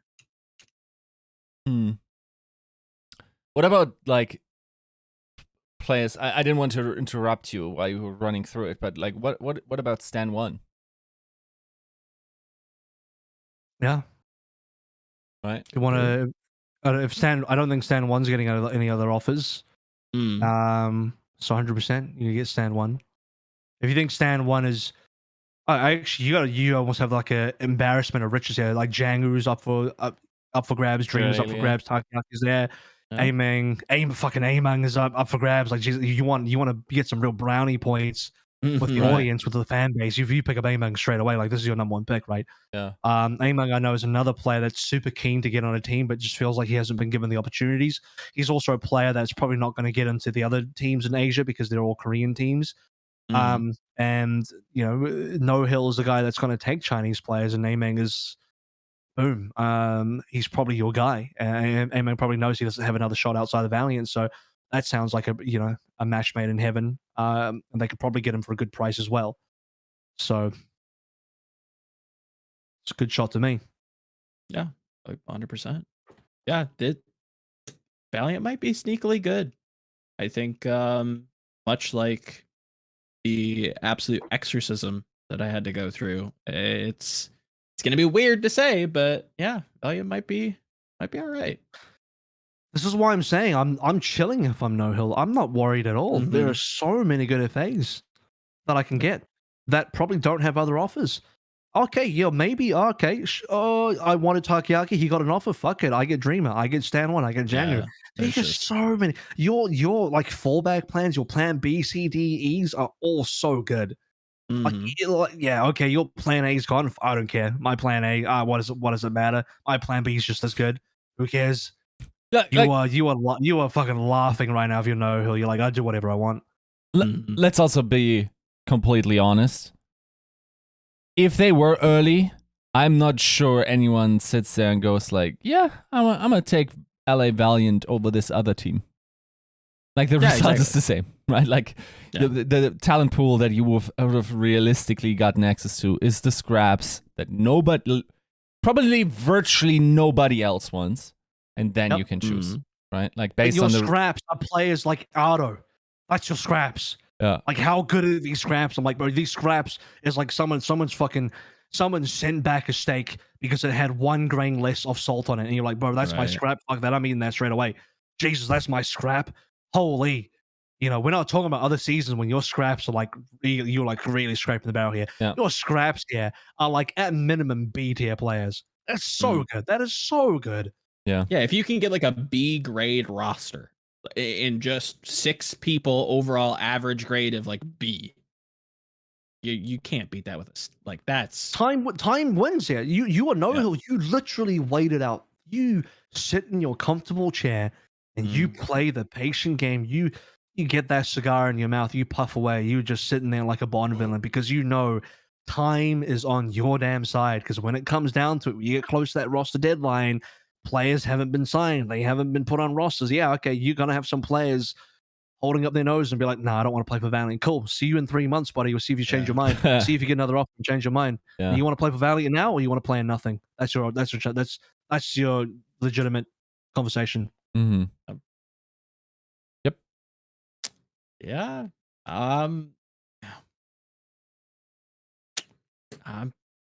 I keep saying this, but I am very excited to see how some of the teams also fill out, but like just the season in general is very, I don't know. I have a good feeling about it. Like I'm excited. I want to get into it. I want to talk about Valiant and their new rebuild. I want to talk about, what the Shock are doing. It's the off season has me foaming. And then you think all this, and then you realize, silly of me to get excited. New game. Yes, that always lurks in the back of my mind like a little, ghost, but we're going to have to take some L's to get some W's, I think. I don't know. Maybe I'm Stockholmed, but I don't know. It is what it is with that. Can I just say, like, this thing just like follows me around. It's like, I can play some Overwatch. I'd really like to get better at like Cassidy or whatever. New game. Great reset coming. Yeah. I mean, you act like the mechanics don't carry over or something. Come on, then I can play. Then I can more effectively use my time on aim maps. This is like playing Counter-Strike in preparation for Valorant, which everyone did, and that's totally justifiable. And except this is even more like transferable because you're literally playing one game into the next game, and it's the same game. It's a sequel, They're not speaking to a German heart of efficiency there. I'm afraid. Huh? You're not speaking to the German heart of efficiency there. I'm sad. Well, afraid to. let me try and speak to that German heart of efficiency by saying if you want to really play to the German heart of efficiency, you play the big German rectangle guy in the experimental patch where he's been changed to be just like he's going to be in Overwatch 2, except way more powerful. Yeah. So there you go. That's me speaking to your. How much am I learning by being meleeed by a diva through my shield? Who cares? You have more HP, you deal 400 damage on your shatter, and you have 2,000 shields now for some fucking reason. No, it's not some reason. It's because Flats wanted it. So he's like, "What's my main hero? Oh, Ryan. Oh, let's make Ryan stupidly good." There you go. Anyway, the experimental patch over. I respect it. I respect it. I think at least he made some other heroes like D.Va really stupid as well. So all the tanks are equally stupid. Yes. I respect it. So yeah, okay. Are we any final thoughts on Valiant? Anyone want to add any little tidbits in there? Any sort of thoughts, opinions, takes? Well, I think we have to remember, or we have to like remove the branding from our memory. Like we can't look at that logo and just like roll our eyes anymore. Like this is a new team, a new opportunity to do better, and thus far, supposedly they have started to. So we have to give them a fair shake. And I'm not gonna, I don't necessarily forgive them for how they fucked over their last team, the English team anyway, the NA team. And thank God Adam got his shot to come back. And if there's ever, I don't think this will happen. I don't think Mayhem and Valiant will ever play each other internationally because it would require both teams to make an international against each other, which would require both teams to play super well. And inevitably one of them probably will miss out at any given stage. So they probably will never play against each other. But bro, that would be a fire matchup if it ever happened. Like you have old Valiant versus new Valiant in a way. Gumba McGravy Adam versus new Valiant. Anyway, yeah, but I might not forgive them for screwing over their old team, but I can at least appreciate that they're trying to turn the ship around because it would have been super easy for Valiant and IGC to say, fuck it. Another write-off here, another shit team. Don't give a fuck. But at least they're trying. At least they're saying, you know what? maybe we'll give it a little bit of a fuck. And then they hire the one guy that can maximize that to its fullest potential. And I cannot overstate how powerful of a position No Hill really is in if he knows what he's doing. If I'm in his position, I'm literally a bottom villain right now. I don't know if he realizes how powerful his position is. Maybe I should tell him. But anyway, no, he's got it. He's almost got the monopoly on like every player that can't find a team, and there are some hardcore good players that are not going to get on teams. So he's got a potentially great roster ahead of him. And I have my expectations for Valiant moving into next year is going to be equal to my expectation for Vancouver, which I think is pretty reasonable as it stands. Yeah, that's good. To be fair, like the way you are selling this, like he has a monopoly, dude. He has a monopoly to the garbage bin behind the Whole Foods. That's what he has, right? Like, and that Whole Foods garbage bin's pretty nice. Hey, it's like a Whole Foods garbage bin, or you get nothing. What's your choice? No. Sure, but like he's still. What's your choice? Technically, has the worst ability to build the roster, right? Does he? Not his personal ability. The personal setup that he's in. Of course, we could argue that the ability to wait for a long time is a bonus theoretically, and that's probably something that we can only evaluate in hindsight. But theoretically, I think everyone has that. Like theoretically, I think they. Yeah, but you say that, but no one's. Yeah, but nobody else is doing it. Like fucking because it's probably bad, right? It's probably bad to wait. It's not safe. No, it's not safe. Yiska. The real answer is if you're a team with a proper budget and you can fight for S tier and A tier players, you have to do that, because if you're not, you are losing those players to every other team that's also fighting for those players. So if you're fucking Shock and Gladiators, you are racing off off the sideline to get these big players, because if you don't, your opponent's going to get them. But if you're Vancouver or somebody else or like Valiant, why be in the rat race? You're not going for those players. You don't need to be in the rat race. So why are teams number 6 to 15 not doing that? Great question. I don't know. Maybe they just don't have. Maybe they just don't have the forward planning that I do in my brain. No, but maybe I don't know. Maybe they want to be in that rat race. Maybe they think there's more. Maybe they think there's more of a race to get like B tier players than there really is. And for what it's worth, by the way, Toronto is trying to build like a very strong roster. So I understand why they're getting off to a quick start, because they want to compete for some big names. Like when you look at rookies, you're looking at Chorong, right? They want to compete for that. They want to make sure no one else gets them, so they're moving quickly. I think the NA side is a little bit more. It's a little bit more dire compared to APAC. That's why it's different. That's why if you're Mayhem, you're probably a little bit more willing to move fast, because you want to make sure you lock down Hydra, and you want to make sure you lock down Majed and as many good NA players, or like I'll just say Western players. Majed's not NA, but Western players as you can, right? That's important to you, because if you don't get those Western players, I don't know, like your next team close to you is going to do that. Houston's going to go for those same Western players potentially. Paris might do it. London might do it. Reign already have done it with their backline, Ultraviolent OG. I mean, even Jesus Christ, Vancouver even going for these NA players, like just Aspire and Shockwave could have easily have been on a team like Mayhem as well. So I totally understand Alba's position and why Mayhem have made moves.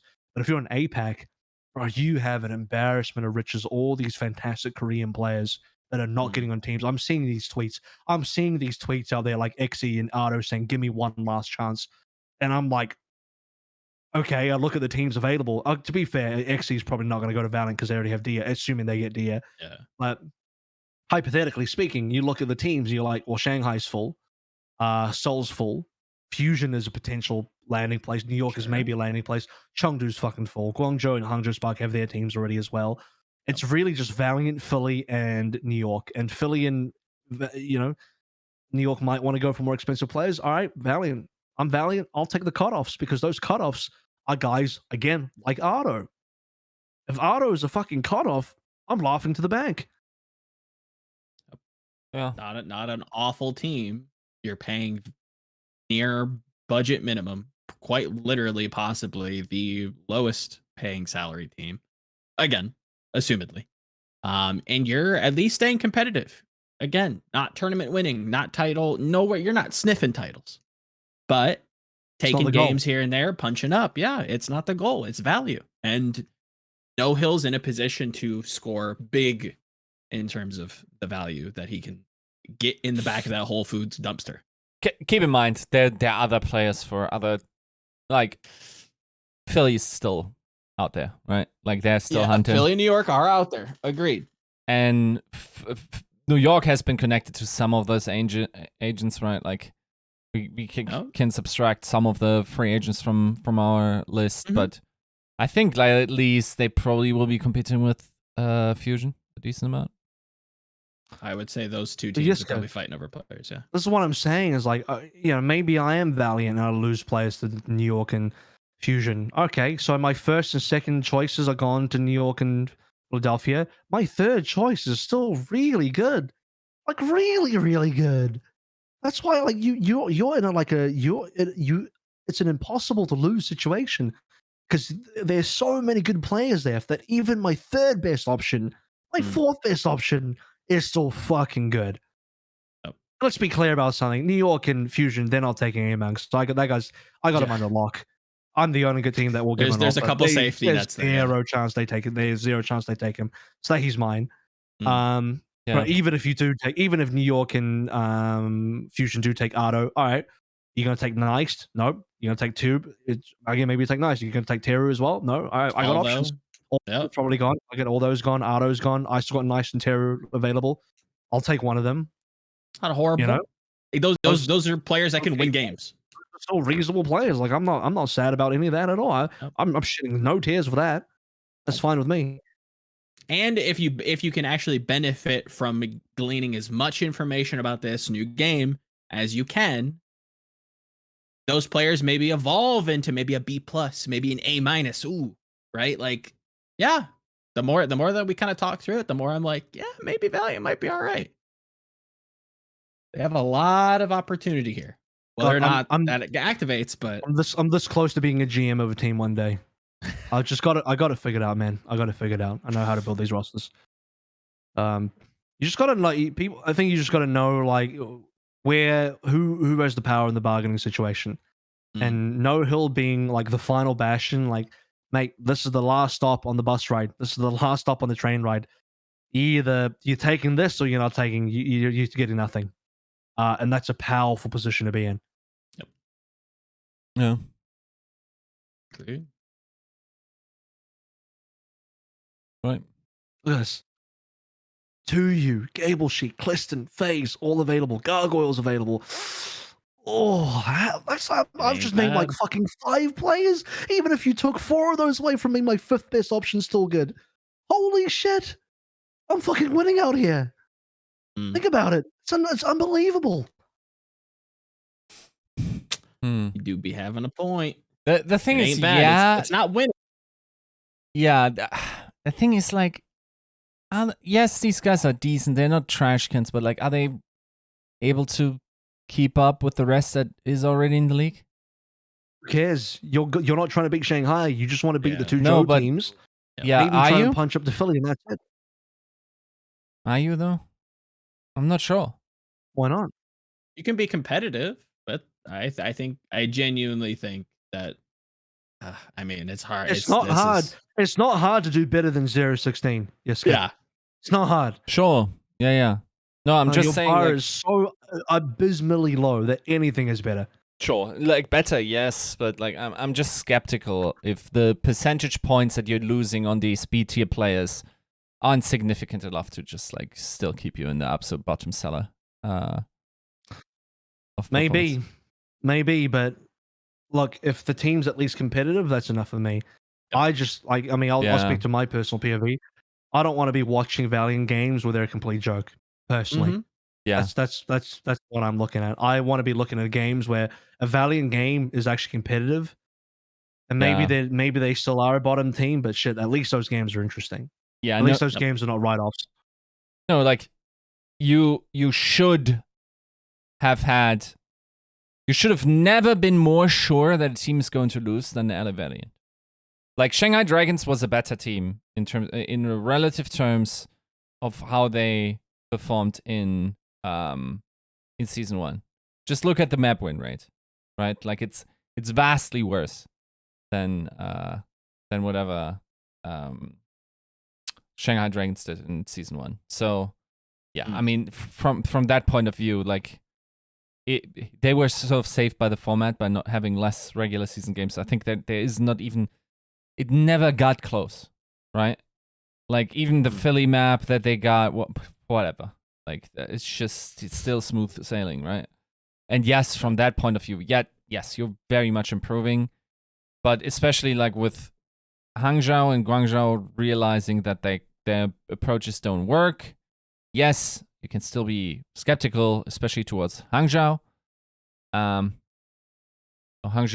I still think you're getting gapped a little, I think. Look, I still probably have them at the bottom of APAC, just because.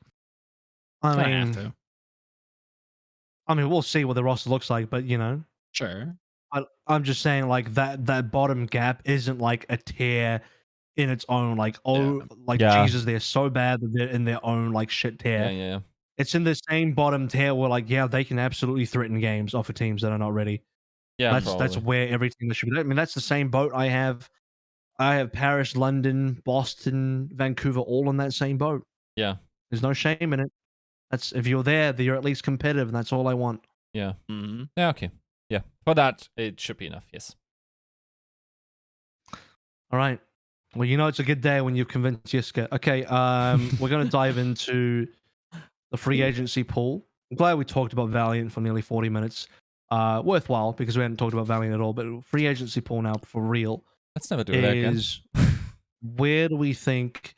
I'm not going to go through every single player that's in FA. So why don't we just pick and choose a couple each, maybe a few each, and just see where we go with the conversation.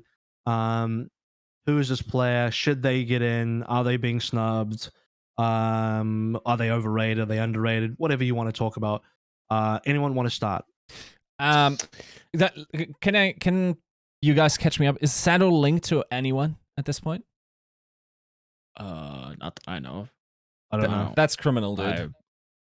It's legit criminal because, like, yes, he didn't have a great year with Toronto. Let's not forget the year he had beforehand with Philly. Also, this guy is actually mechanically very skilled.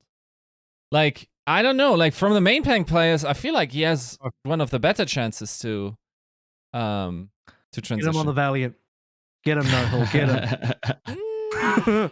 Nah.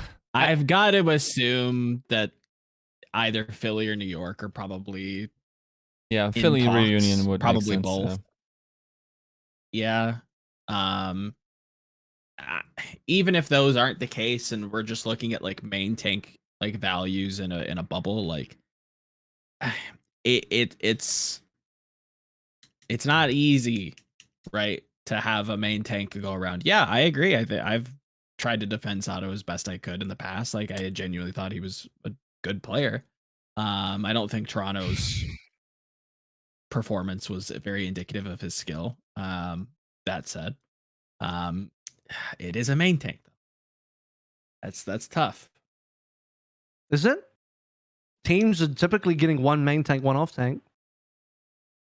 Yeah, and that should continue to happen. I don't know.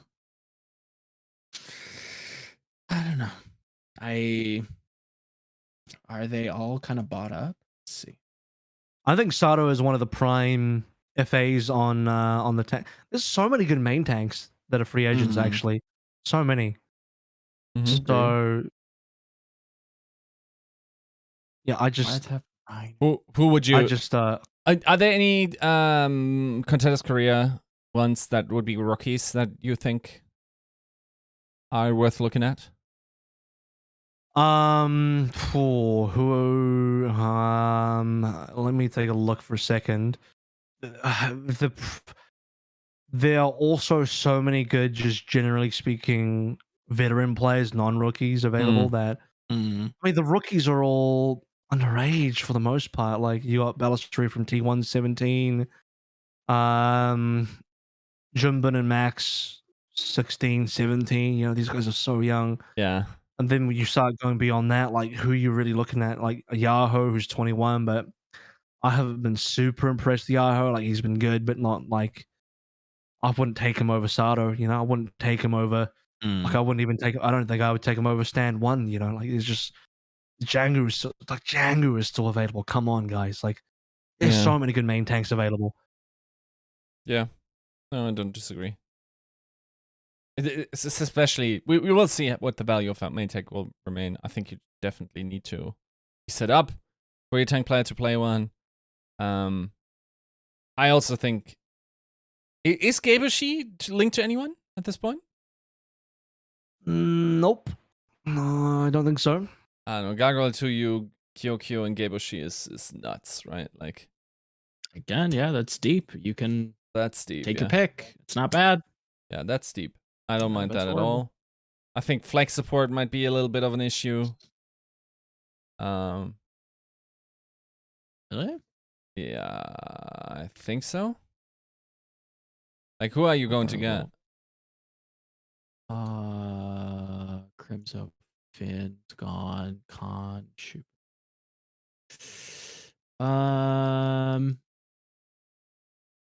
Is Myeonbog tied to anybody? Am I wrong? New York. Tied to New York. Oh, okay. Fair. Rumored. Bro, if they're letting Karif into the league once more, dude. Nah. You guys are so rough on Karif. I don't hate him. I think he is both overrated and underrated. Fence City me. I think he got owned by the Guangzhou system this year. Yeah. Guangzhou kind of fucked him. Which system owned him the year before? Huh? Which system owned him the year before? Toronto. And the year before? Valiant. Yeah. So, at what point is Karif the system? That's where I'm ending what do you think about Otto then? He's been owned multiple times in different teams. Oh yeah, his team history is own 40 Shanghai, and then I believe it was Washington, then Spark where he played no games. Yeah. This is Washington. This is like old school Washington when they were like really bad. So come on, like there are absolutely players that have been owned by the system. Otto is like I think the #1 player that's been owned by the system. Maybe I think Karif still wouldn't touch him.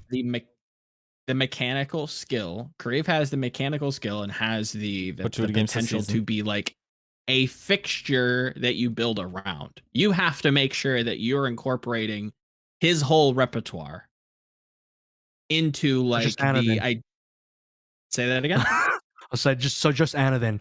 No, that was a joke, but sure. I mean, fair. I've never really hated his son, but regardless,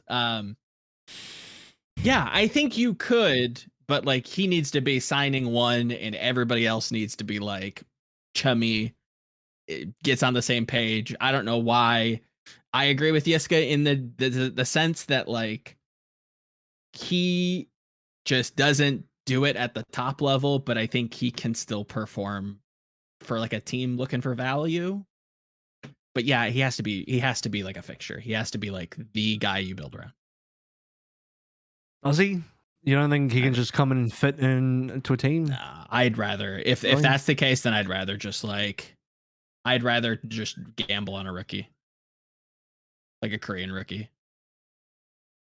See if I can get some value there. Like I'd much rather take a chance on Aim God than Karif again.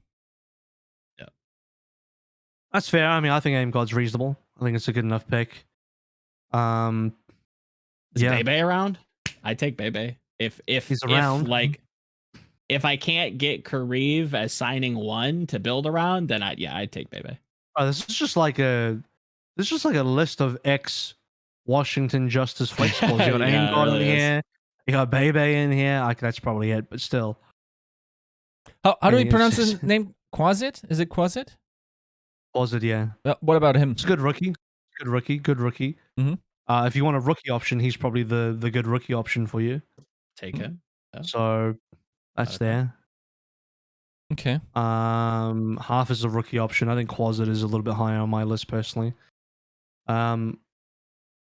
It's still a reasonable list. Like I think you don't really lose here. Like potentially you get a player. I mean, this is one of those positions that does get gapped pretty hard by really good players in this position. To be fair, every single position does get gapped. It just feels like tank, main tank, and off tank have such, great free agents available. Flex support list is looking a little bit more dire, but I'm still not unhappy with this list.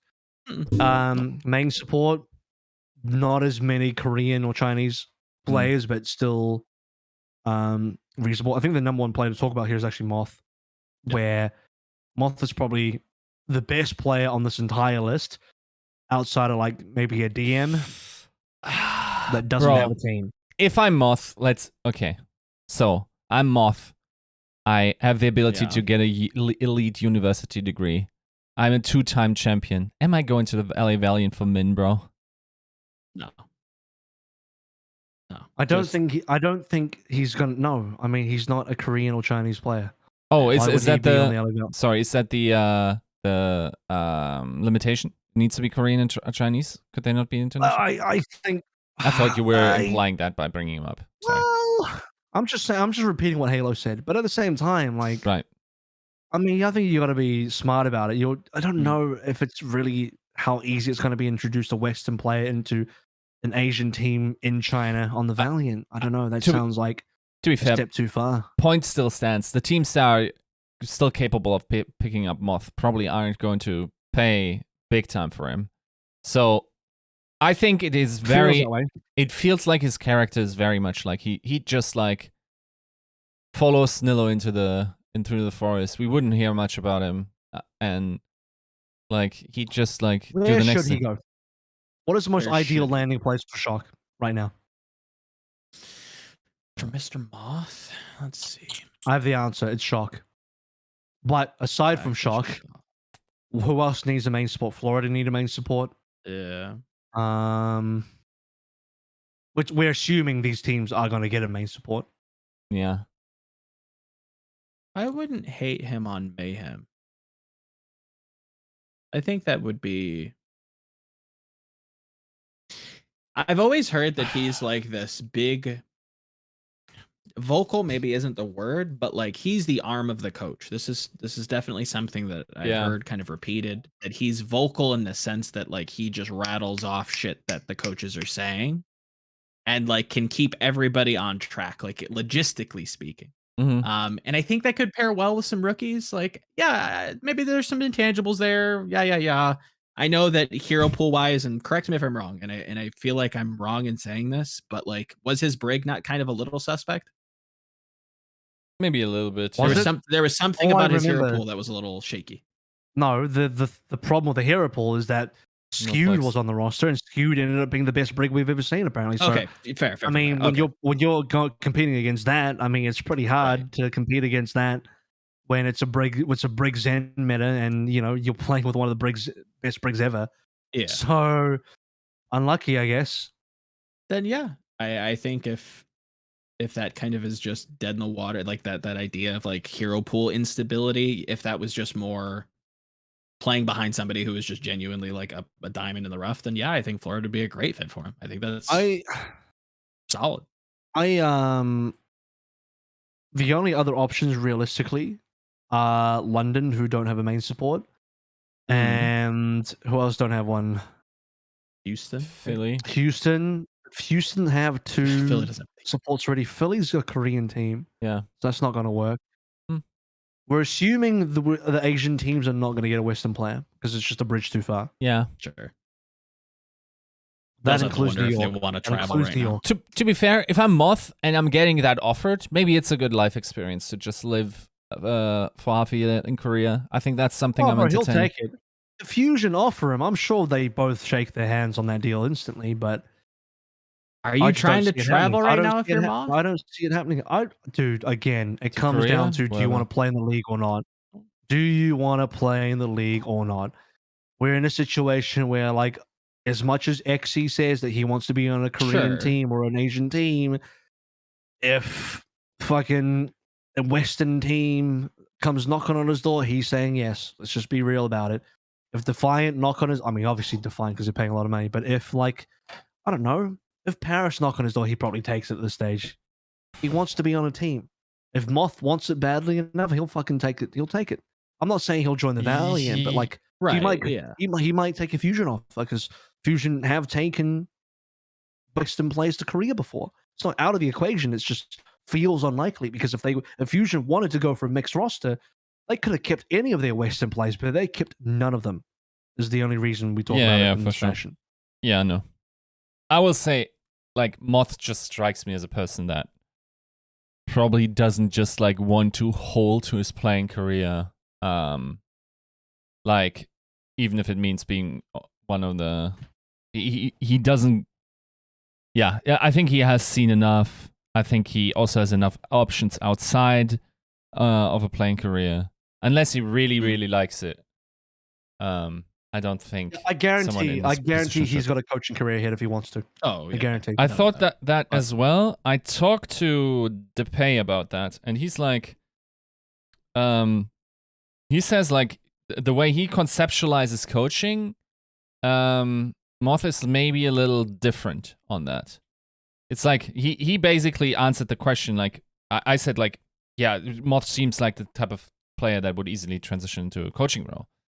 And he said like, sort of evaded the question, said like the in-game leadership and like coaching are very different skill sets and one doesn't necessarily translate to the other. So maybe there's something to be considered there.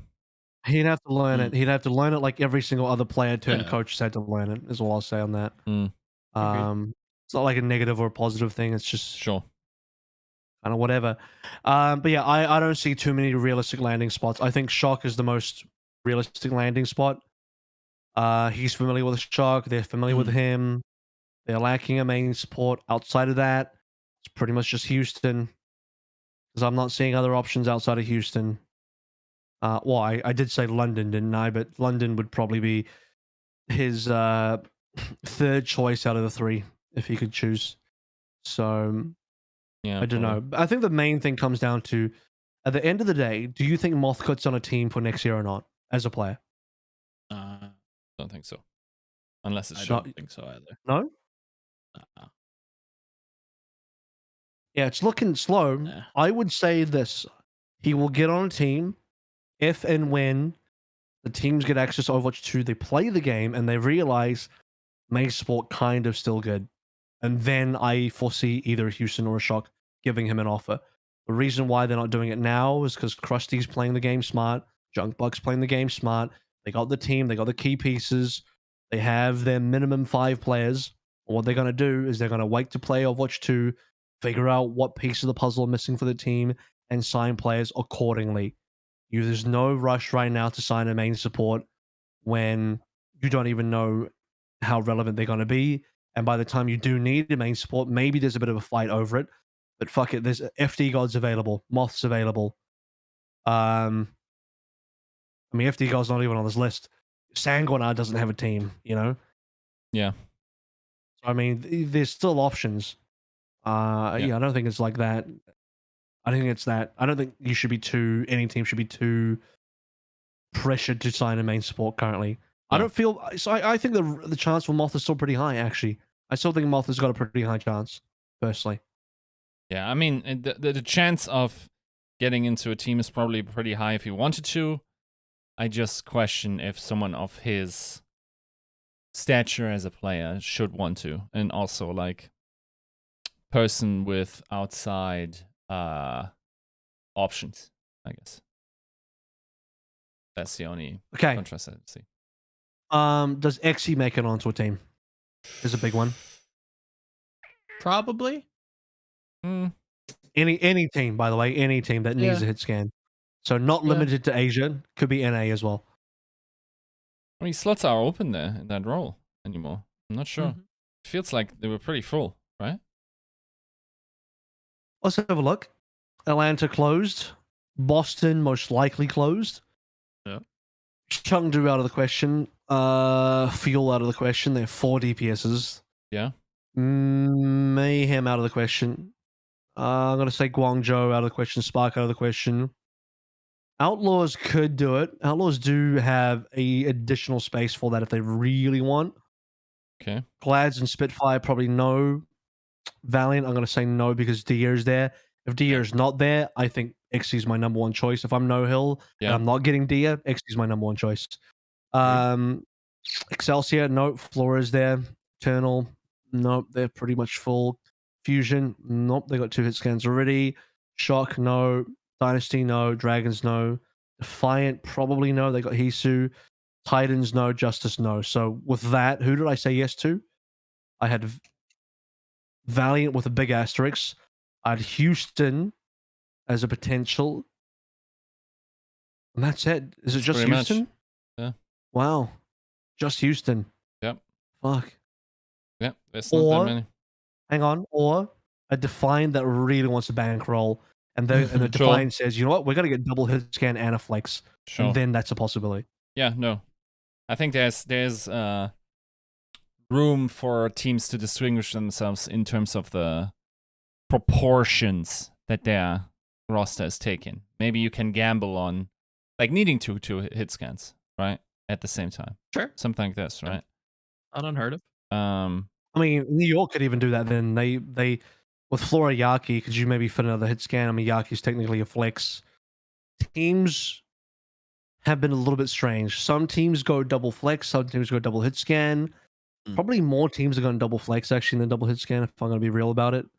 And then you have the rare teams that have gone 4 DPS, like Dallas and Spark, which is potentially overkill. I mean, Hunters are about to go 4 DPS, so, you know, whatever. Yeah. 4 DPS Maybe sounds like 5. overkill to me. Maybe 5. Yeah, I mean, that's just even worse. But 4 DPS says to me that you want to be so ready for any meta, you have double flex and double hit scan, so that you are like nailing every single possible meta combination. Yeah. I mean, Fuel, by the way, who are also playing the long game, they probably will get a third support, but they're going to wait until they get their hands on the game to decide what they actually need, if they need anything. yeah. So that's just where Fuel is currently. But yeah, Xe, any other thoughts where he could land? I don't hate him with Houston. Obviously, that's the openest hole, right? But like you look at Dante Pelican, Xe is like a third man hit scan. They need a hit scan. Houston like clearly need a hit scan. They really do need a hit scan. He doesn't need to play all the time. He, you know, maybe you run him at practice a little loose. Is good fit. Xe the best available hit scan option? I know Pritter's on the list, but Pritter's probably going to get locked up by Chengdu. Yeah. And North American teams seem to be allergic to even giving Chinese players a shot, so we'll just write that off. DM is on the list, so I think it's really just Xe and DM, right? Those are the top 2 options. I'll speak to about Merit in a second, because I got something to say about that. But do we think Xe is the number 1 pick for hit scan? Or is it DM? Would say so. Nah, it's Xe. I would say across the vast, as a hero pool, I would say Xe. I think DM might like sneak out ahead in terms of like individual heroes, but yeah, I would say Xe. You sure? DM's hero pool is much bigger than Xe's. First of all, DM's willing to play Ashe. I mean, that's a big plus already. Sure. DM also plays a Tracer, which Xe does not. DM's Tracer is actually pretty tight too. DM's Widowmaker was at least at a 1v1 level on par with Arns. That's the hero basically I'm looking at, is like, yeah, maybe that could edge out Xe, but everything else I'm like, yeah, it's there, you could use it, but it's not like the role I want. I mean, the more I think about it, the more I'm convincing myself that maybe DM is the more suitable choice and the more accomplished choice. But I think they both have their merits and both very good. Speaking of merit, I'm not gonna lie, but every time I hear people talk about merit, I have to always question whether they've seen the same games that I've seen. Now, I'm not here to say that. Well, I'm about to say it.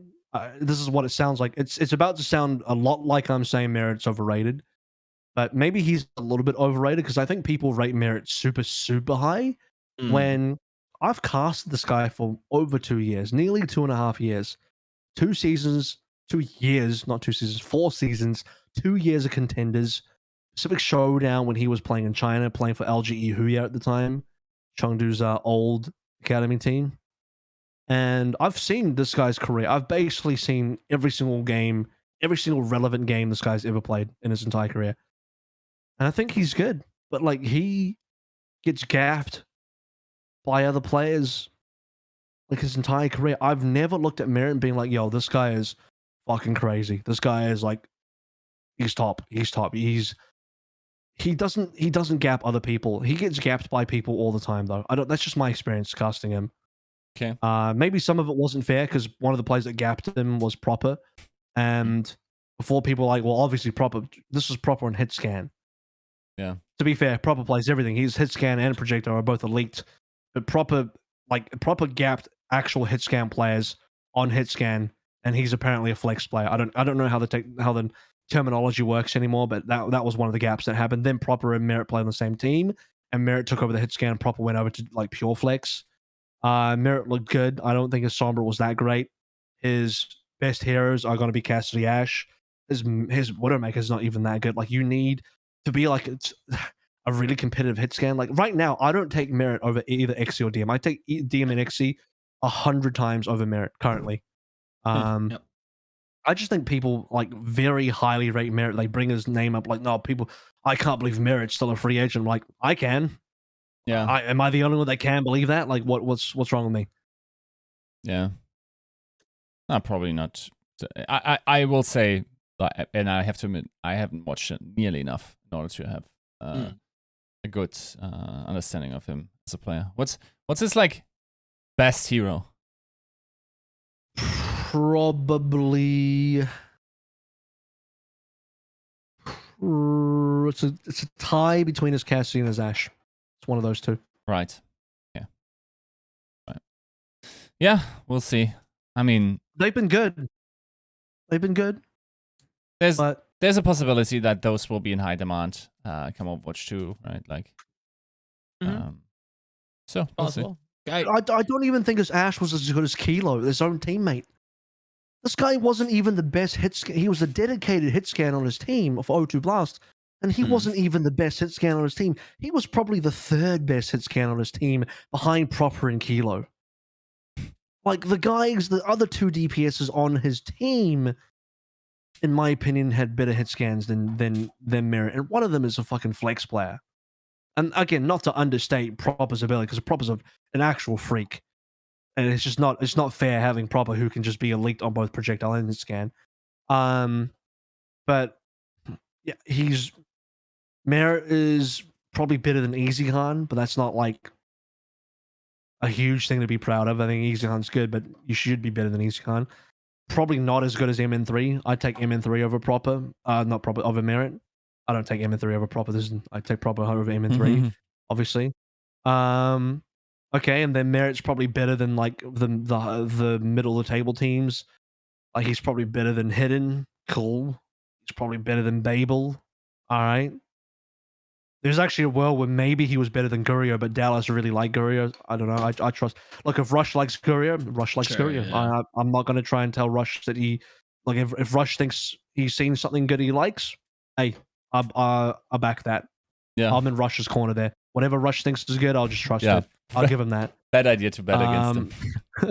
Yeah, so I'm not going to do that. Yeah. Yeah, he's good, but he's not. I've never thought that Merit was just really elite. Like so many other players have just been overtaking him and have been gapping him. I don't think it's bad. I'm not saying like, yeah, you should never get this guy, but I'm saying like if I'm no hill and I don't get Dia, Merit's an option. That's what I'm saying. Right. A value player. Is it somebody you could maybe see like, okay, maybe we get an Overwatch 2, double hit scan meta comes up. Maybe he's just like a value mid-season grab. Like, cool, we need you. I don't think Valiant have the budget for 7 players, but I'm just talking about like the league as a whole. Yes. Hypothetically, yes. Okay. Yeah. Just trying to gauge where we're at with him. But yeah, I would agree. Seems good enough to maybe play, but I feel like I'm tanking his stocks, but what I'm saying is I think he's good. He's just not as good as Reddit makes him out to be. He's just not as good as like, I don't know, like I just even Reinforce was like, man, I can't believe Merit's not on a team. I'm like, yeah, I can definitely believe that Merit's not on a team. Like, what's so good about Merit? He's good, but he's not so good that you are like in disbelief. You know, I can be in disbelief that Xy's not on team. I can be in disbelief that X is on a team, but that's just not true for a player like Merit. Yeah. Unfortunately, it's my opinion. Oh, yeah. Yeah.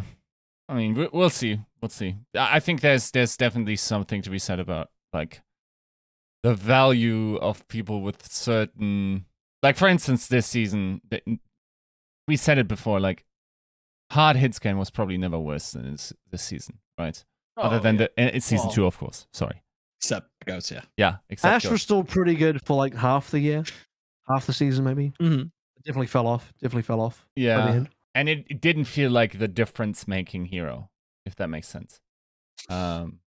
So like I think for that, like the stonks of those guys are likely to improve a little bit, and then if you need a guy to assist your other hit scan because we're playing Tracer and Cassidy, or Tracer and Ash or Widow or whatever, with long sidelines, one tank, no diva to annoy you. Maybe, yeah. Maybe the value of those guys come up, especially as mid-season signings. We'll see. Yeah. I think hit scan will be good. And if Merit continues to play and improve, then look, this guy could actually be legit.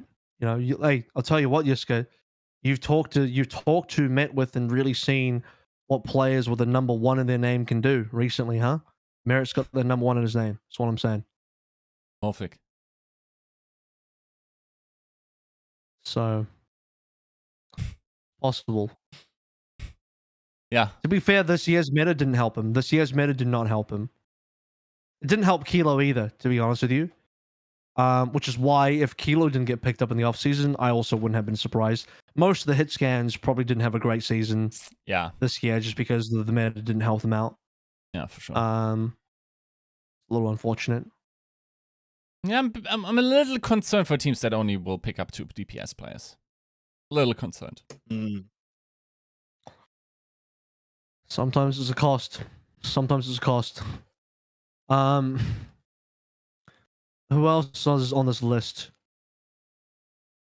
Oh, by the way, do you want to cover Pine real briefly? Is he done? Because like, you still got Xe and DM on the market. You still got Merit. Honestly, I take Merit over Pine. Yeah. But there's so many players you take over Pine right now. It's unfortunate. It's very unfortunate, his position. I feel bad for him. Yeah. Yeah, I don't know. Feel like some players don't have any luck in their careers, right? Like this is basically gate capped by he Yiska. is mega unlucky. Yeah. Even just looking at his history, like LW Red, good enough to like compete in Apex, but like never, or good enough to compete in like the amateur division of Apex, but never actually like breaking in for whatever reason. Yeah. Man, you know, it's a shame. The meta fucked Pine so hard this year. It really did. Yeah. That and the visa. The whole visa thing to get to Dallas was really unfortunate. Yeah. Yeah, no. It's sad. Okay. How about, unless you got something to add to Pine? No, not to Pine. I think Onigod also deserves another chance somewhere. Surprising that he hasn't been picked up. Western teams, like a lot of teams on Western rosters, definitely wasn't underperforming. Like one of the probably most consistent Generation 1 professional players we've had. Seems still hungry. I don't know. That's definitely Outlaws. That's about it. Outlaws. That's all I can see. Paris, if they want to get 7 players. Yeah. But I have a feeling Paris don't want to get 7 players. They only want 6. So that's going to be a no.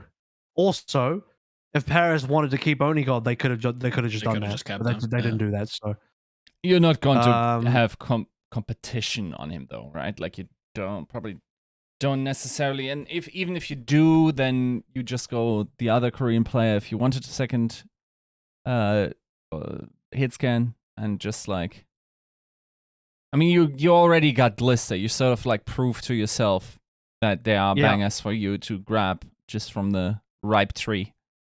So, I don't know. Okay, here's a big one as we start to round it out now. EQO. Yeah. Does EQO get on a team again? And what team does he land on? It's so hard, dude. That last year didn't Who help needs him. a flex DPS? Mm. Yeah, it did not, unfortunately. I'm struggling to see teams that need a flex DPS. Defiant, but that's a Korean team. So probably not. It's not looking good. Every team has a flex DPS already. Multiple of them, actually. Do you... I mean... Is there a second running it back with Philly, potentially? No, they have 3 DPSs. Wait. Carpe, Zest, and? MN3. Oh, yeah, okay. Rip. Nope, that's not possible. Very unlikely. Extremely unlikely.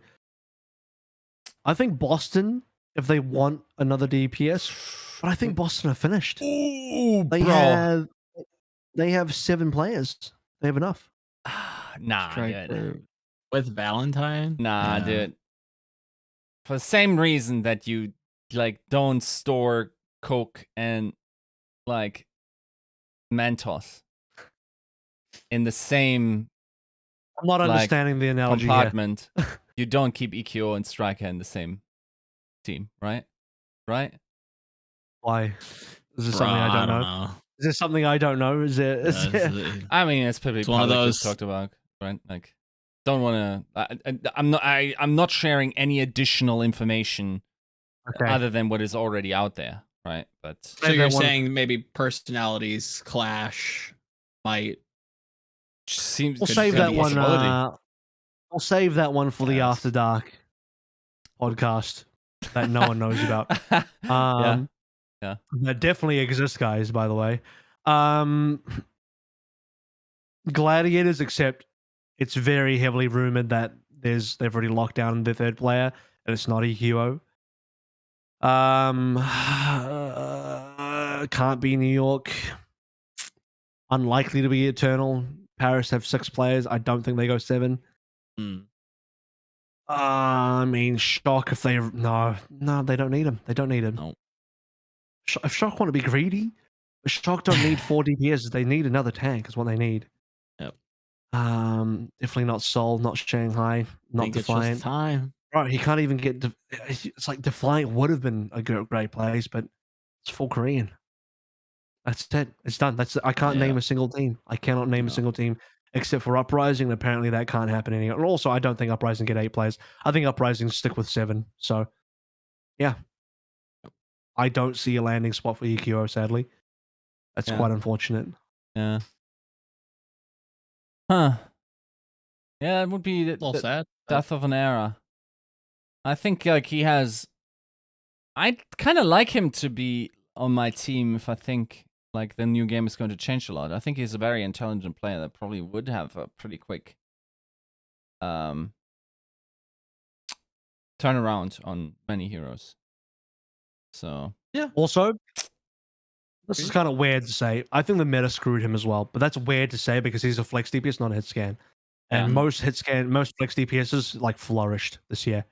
So it's weird to say, but what I will say is somehow he landed on... Here's the problem with this hero pool. He doesn't have a good enough Tracer or Sombra. Flex DPS was required to play Tracer this year to be successful.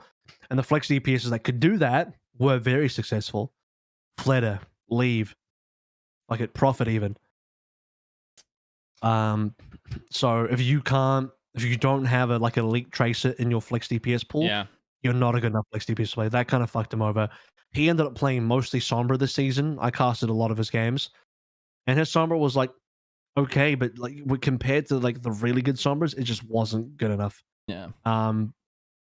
But yeah, I think the options for, like, you want to play Tracer Sombra, you got to be good at one of those. You have to be good at one of those. And this year, you just couldn't. I think what EQO needs is a hard projectile meta where he can play Hanzo, Echo, Pharah, Genji. One of those play. One of those. If he can play one of those and non-stop, he's your guy. But that wasn't the meta this year, so yeah, a little bit unfortunate. Yep. Anyone else that you fancy on the list you want to talk about? Oh, I mean, am I putting my no-hill hat on, or am I just looking at it from me? There's mate, Either or. if I'm no-hill again, if I'm no-hill right now, I'm smacking my lips at the audacity of this free agent list. Like, oh baby, I'm eating good tonight. Yeah. I mean, Tuyu probably deserves another chance for sure. Who? Tuyu? Yeah. I mean, I've said that forever. I think he's I think he's very underrated. Yeah. No, I agree. Definitely. What? FaZe and Clifton are good. Actually, is FaZe old enough? I think he is. Yeah, he's 21. FaZe and Clifton are both really good. So you actually got some good rookies on the way. So you got to compete with that. Gargoyles. I think, is Gargoyle rumored to be New York? Or is that just my brain being Not sure. I don't know. I'm spreading rumors inside my own brain. I'm tricking myself. Yeah, the same is true for me for Kalios, where I thought he was linked to someone, but apparently he isn't, right? Like he is linked to someone, just Halo hasn't said who yet. But he is linked to someone. Right, yeah. Where would he fit? Valiant or Washington. Yeah, maybe probably Valiant. Shock ain't it. Shock need a flex, yeah, I suppose flex tank there. Yo, Soul would be wild.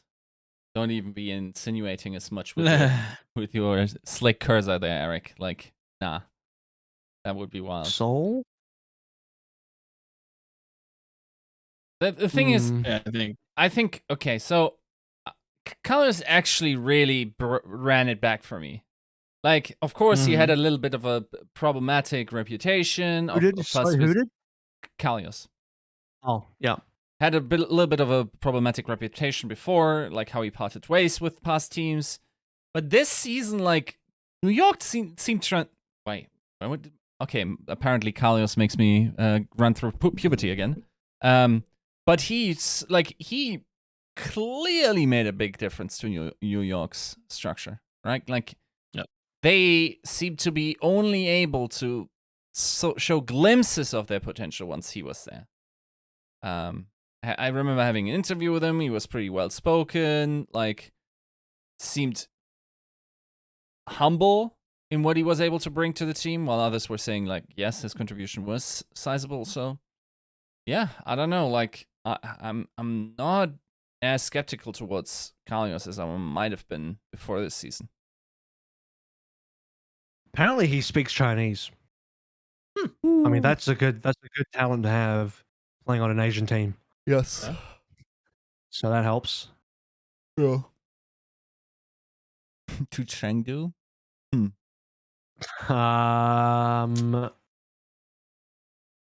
He's fluent. Is you sure he's fluent? I don't know if he's fluent. I hope he's fluent. Well, he would have just to be skill alone. He would have to be to play for Chengdu. To be fair, Chengdu do lack a flex tank. Mm-hmm. And who are the flex tanks available for Chengdu to get? Chinese ones, anyway. What is Liga doing? And he's playing for Spark. He's benching for Spark. Well, Spark have 3 tanks, so somebody's getting benched. Yeah. I don't know who. So Kodomo's available. I think Riven's available. I think that's it. For Chinese off tanks, that's about it. So I would say that if you're Chengdu and you don't like those options, Kalios is legitimately an option. Yeah. If I mean he's been signed by somebody, we just don't know who. What are the chances of Hangzhou currently just going, oh, you want some Liga? You gotta pay, bro. You gotta pay. Well, we really I'm wanted sure Chinese high. off tank. Pretty high. You gotta pay. Pretty high, and you know what? Chengdu are like, yeah, I think we might. I think I might pay. Like, Yeah. How much does Spark want to sell Liga when they could probably play Liga over both Gouche and Bernard and have success? I don't know. Yeah. Oh well. I Wait. do enjoy that Spark can just like hold that one over Chengdu if they want to, and just kind of dangle in front of their faces. That's the most bougie stuff, by the way, to just like have a Liga spare and not share.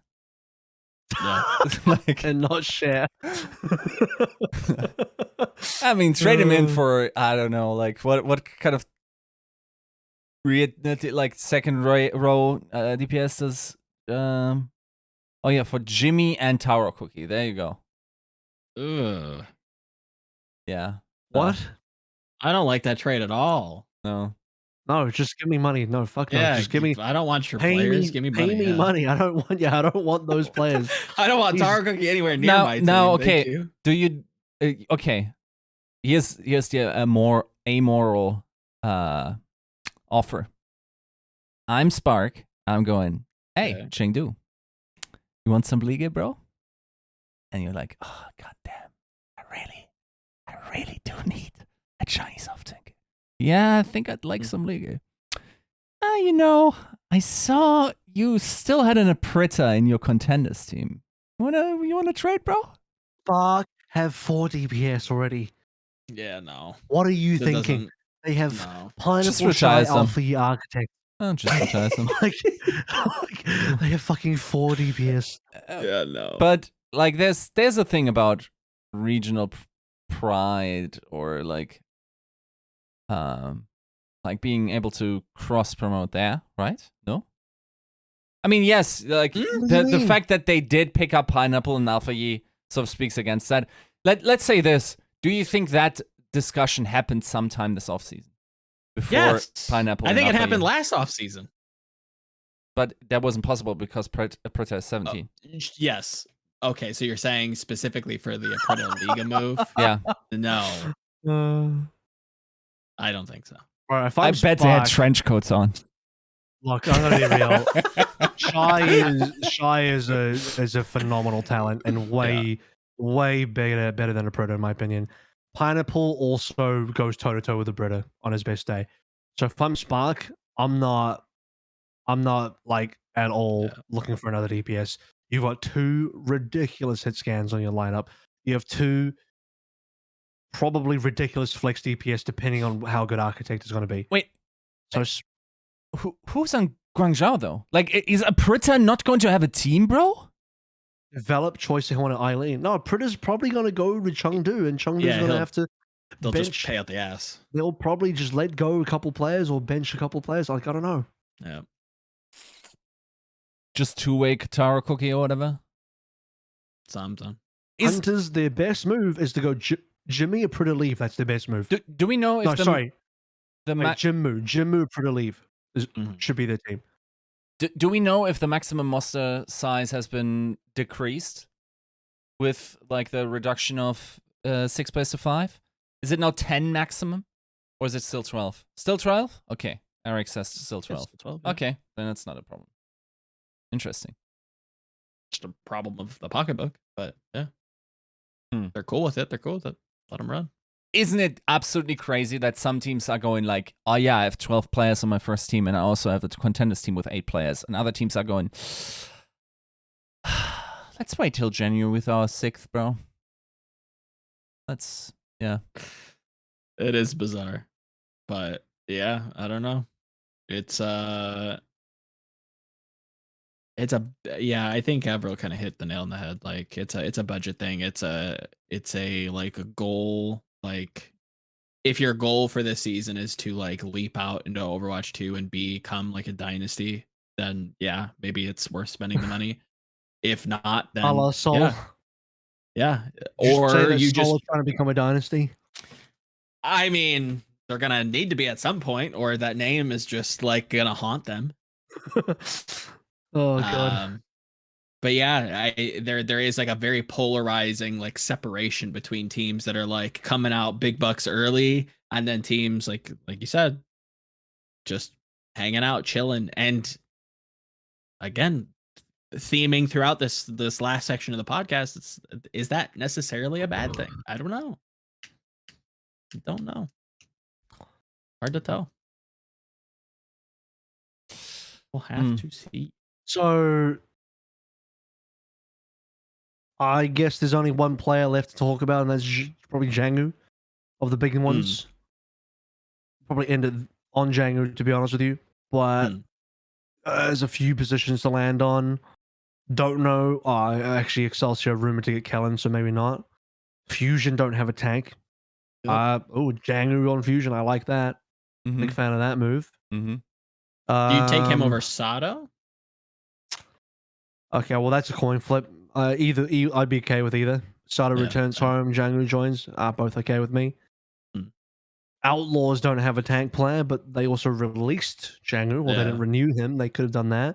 But also Outlaws could be just playing patiently. There's a non-zero chance. Hey, if I'm Junkbuck, if I'm Outlaws, if I'm Cool Matt, there's no reason why I can't wait until January. And maybe I get to January and I say, okay, Jangu's still available. Possibly pick him back up. But we also discussed that on episode 200, we talked to Harsha, and he did say that Jangu had communication issues with the team in terms of his English ability. So that might be a problem for rejoining. So maybe not Outlaws. Yeah. Maybe not. Which leaves... Looking fully Korean then. Which leaves pretty much just Fusion. Yeah. Or Valiant. Or Valiant. Yeah, or Valiant. Sure. That's it. Two teams. Fusion, Valiant. Big oof. Yeah. Yeah, I guess that makes sense. Who was the main tank that they connected with NYXL? Kellen. Oh. From Talon yeah, Esports. that's way better. Yeah, Rookie. Yeah. That's weird. Like, okay, so Jangu theoretically is a player that more easily should transfer into Overwatch 2 because more mechanically adapt because former DPS. But at the same time, it would kind of like make me question the fact that he was benched by Dreamer. It's not like he was benched by a Western main tank that clearly improved communication, right? He was benched by Dreamer, and then I guess that like he might be communicating better, but like I don't know. Like that would at least if I'm a GM, that would still technically swing in my mind. I think. Was it maybe just because like Dreamer was free? You know, you're Houston Outlaws. You're going through contacts on your phone. You're like, well, Dreamer's not doing anything. Might hit him up. Because other than that, I guess you maybe go for like Reiner, who is, I believe, already 18. I'm actually surprised they didn't go to contenders, but like NA, I don't know. It does seem a bit strange they would go for Dreamer rather than like an NA main tank that was available. But who knows? At the end of the day, maybe they did try and the NA main tanks declined. I mean, it's possible. You guys actually brought up SADO, and I know I said we want to end it on Jangu, but I will say that thinking about it, where Jangu could land, got my sort of brain cells working, and I sort of figured, well, Houston might not want Jangu, but maybe they want SADO. SADO's played on mixed rosters. He's a pretty high value tank that's still available. Mm-hmm. I think that's a good pickup for Houston, legit. I'm not mad at that at all. Yeah. No, that's. I think didn't SADO also multi-role and was pretty good on DPS as well. I think I might. Like someone told me SADO was like one of the most gifted mechanical aimers. Are you thinking of aimers? Oh, no, I have no idea. I remember like the Baroi story, but no, it was something else. Yeah. Well, might be confusing someone, so don't definitely take that with a grain of salt. But it felt like someone told me this once. I mean, we're agreed, right? SADO and Jangu have the exact same landing spots. Pretty much, yeah. Except with the addition of Houston for SADO. That's the only extra. Mm-hmm. So SADO's got 3 options. Jungle's got 2. Yeah. Cool. Well, it's getting thin, getting full. Of course, Just getting real. You can always like 30 days someone that you think is inferior. So we'll see. But yeah,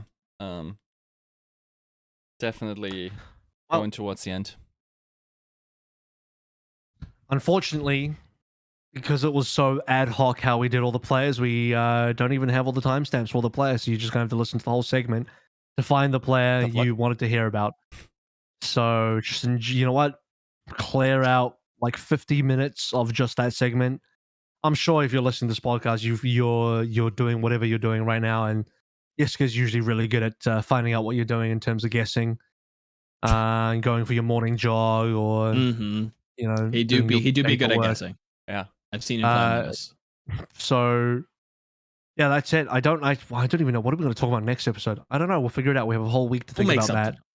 And you know, we're going to talk about the experimental patch again for 3 hours next time. Unless another team drops some big news for free agencies or like for roster moves. I don't know. Overwatch 2 wish list, anyone? Ooh. Could do. We get a big announcement from Blizzard next week, and we get to talk about Overwatch 2. All right. That's 203. Decent content there. Thank you so much for tuning in. Another great week, and we'll see you next time. We'll see you next week for 204. Peace out.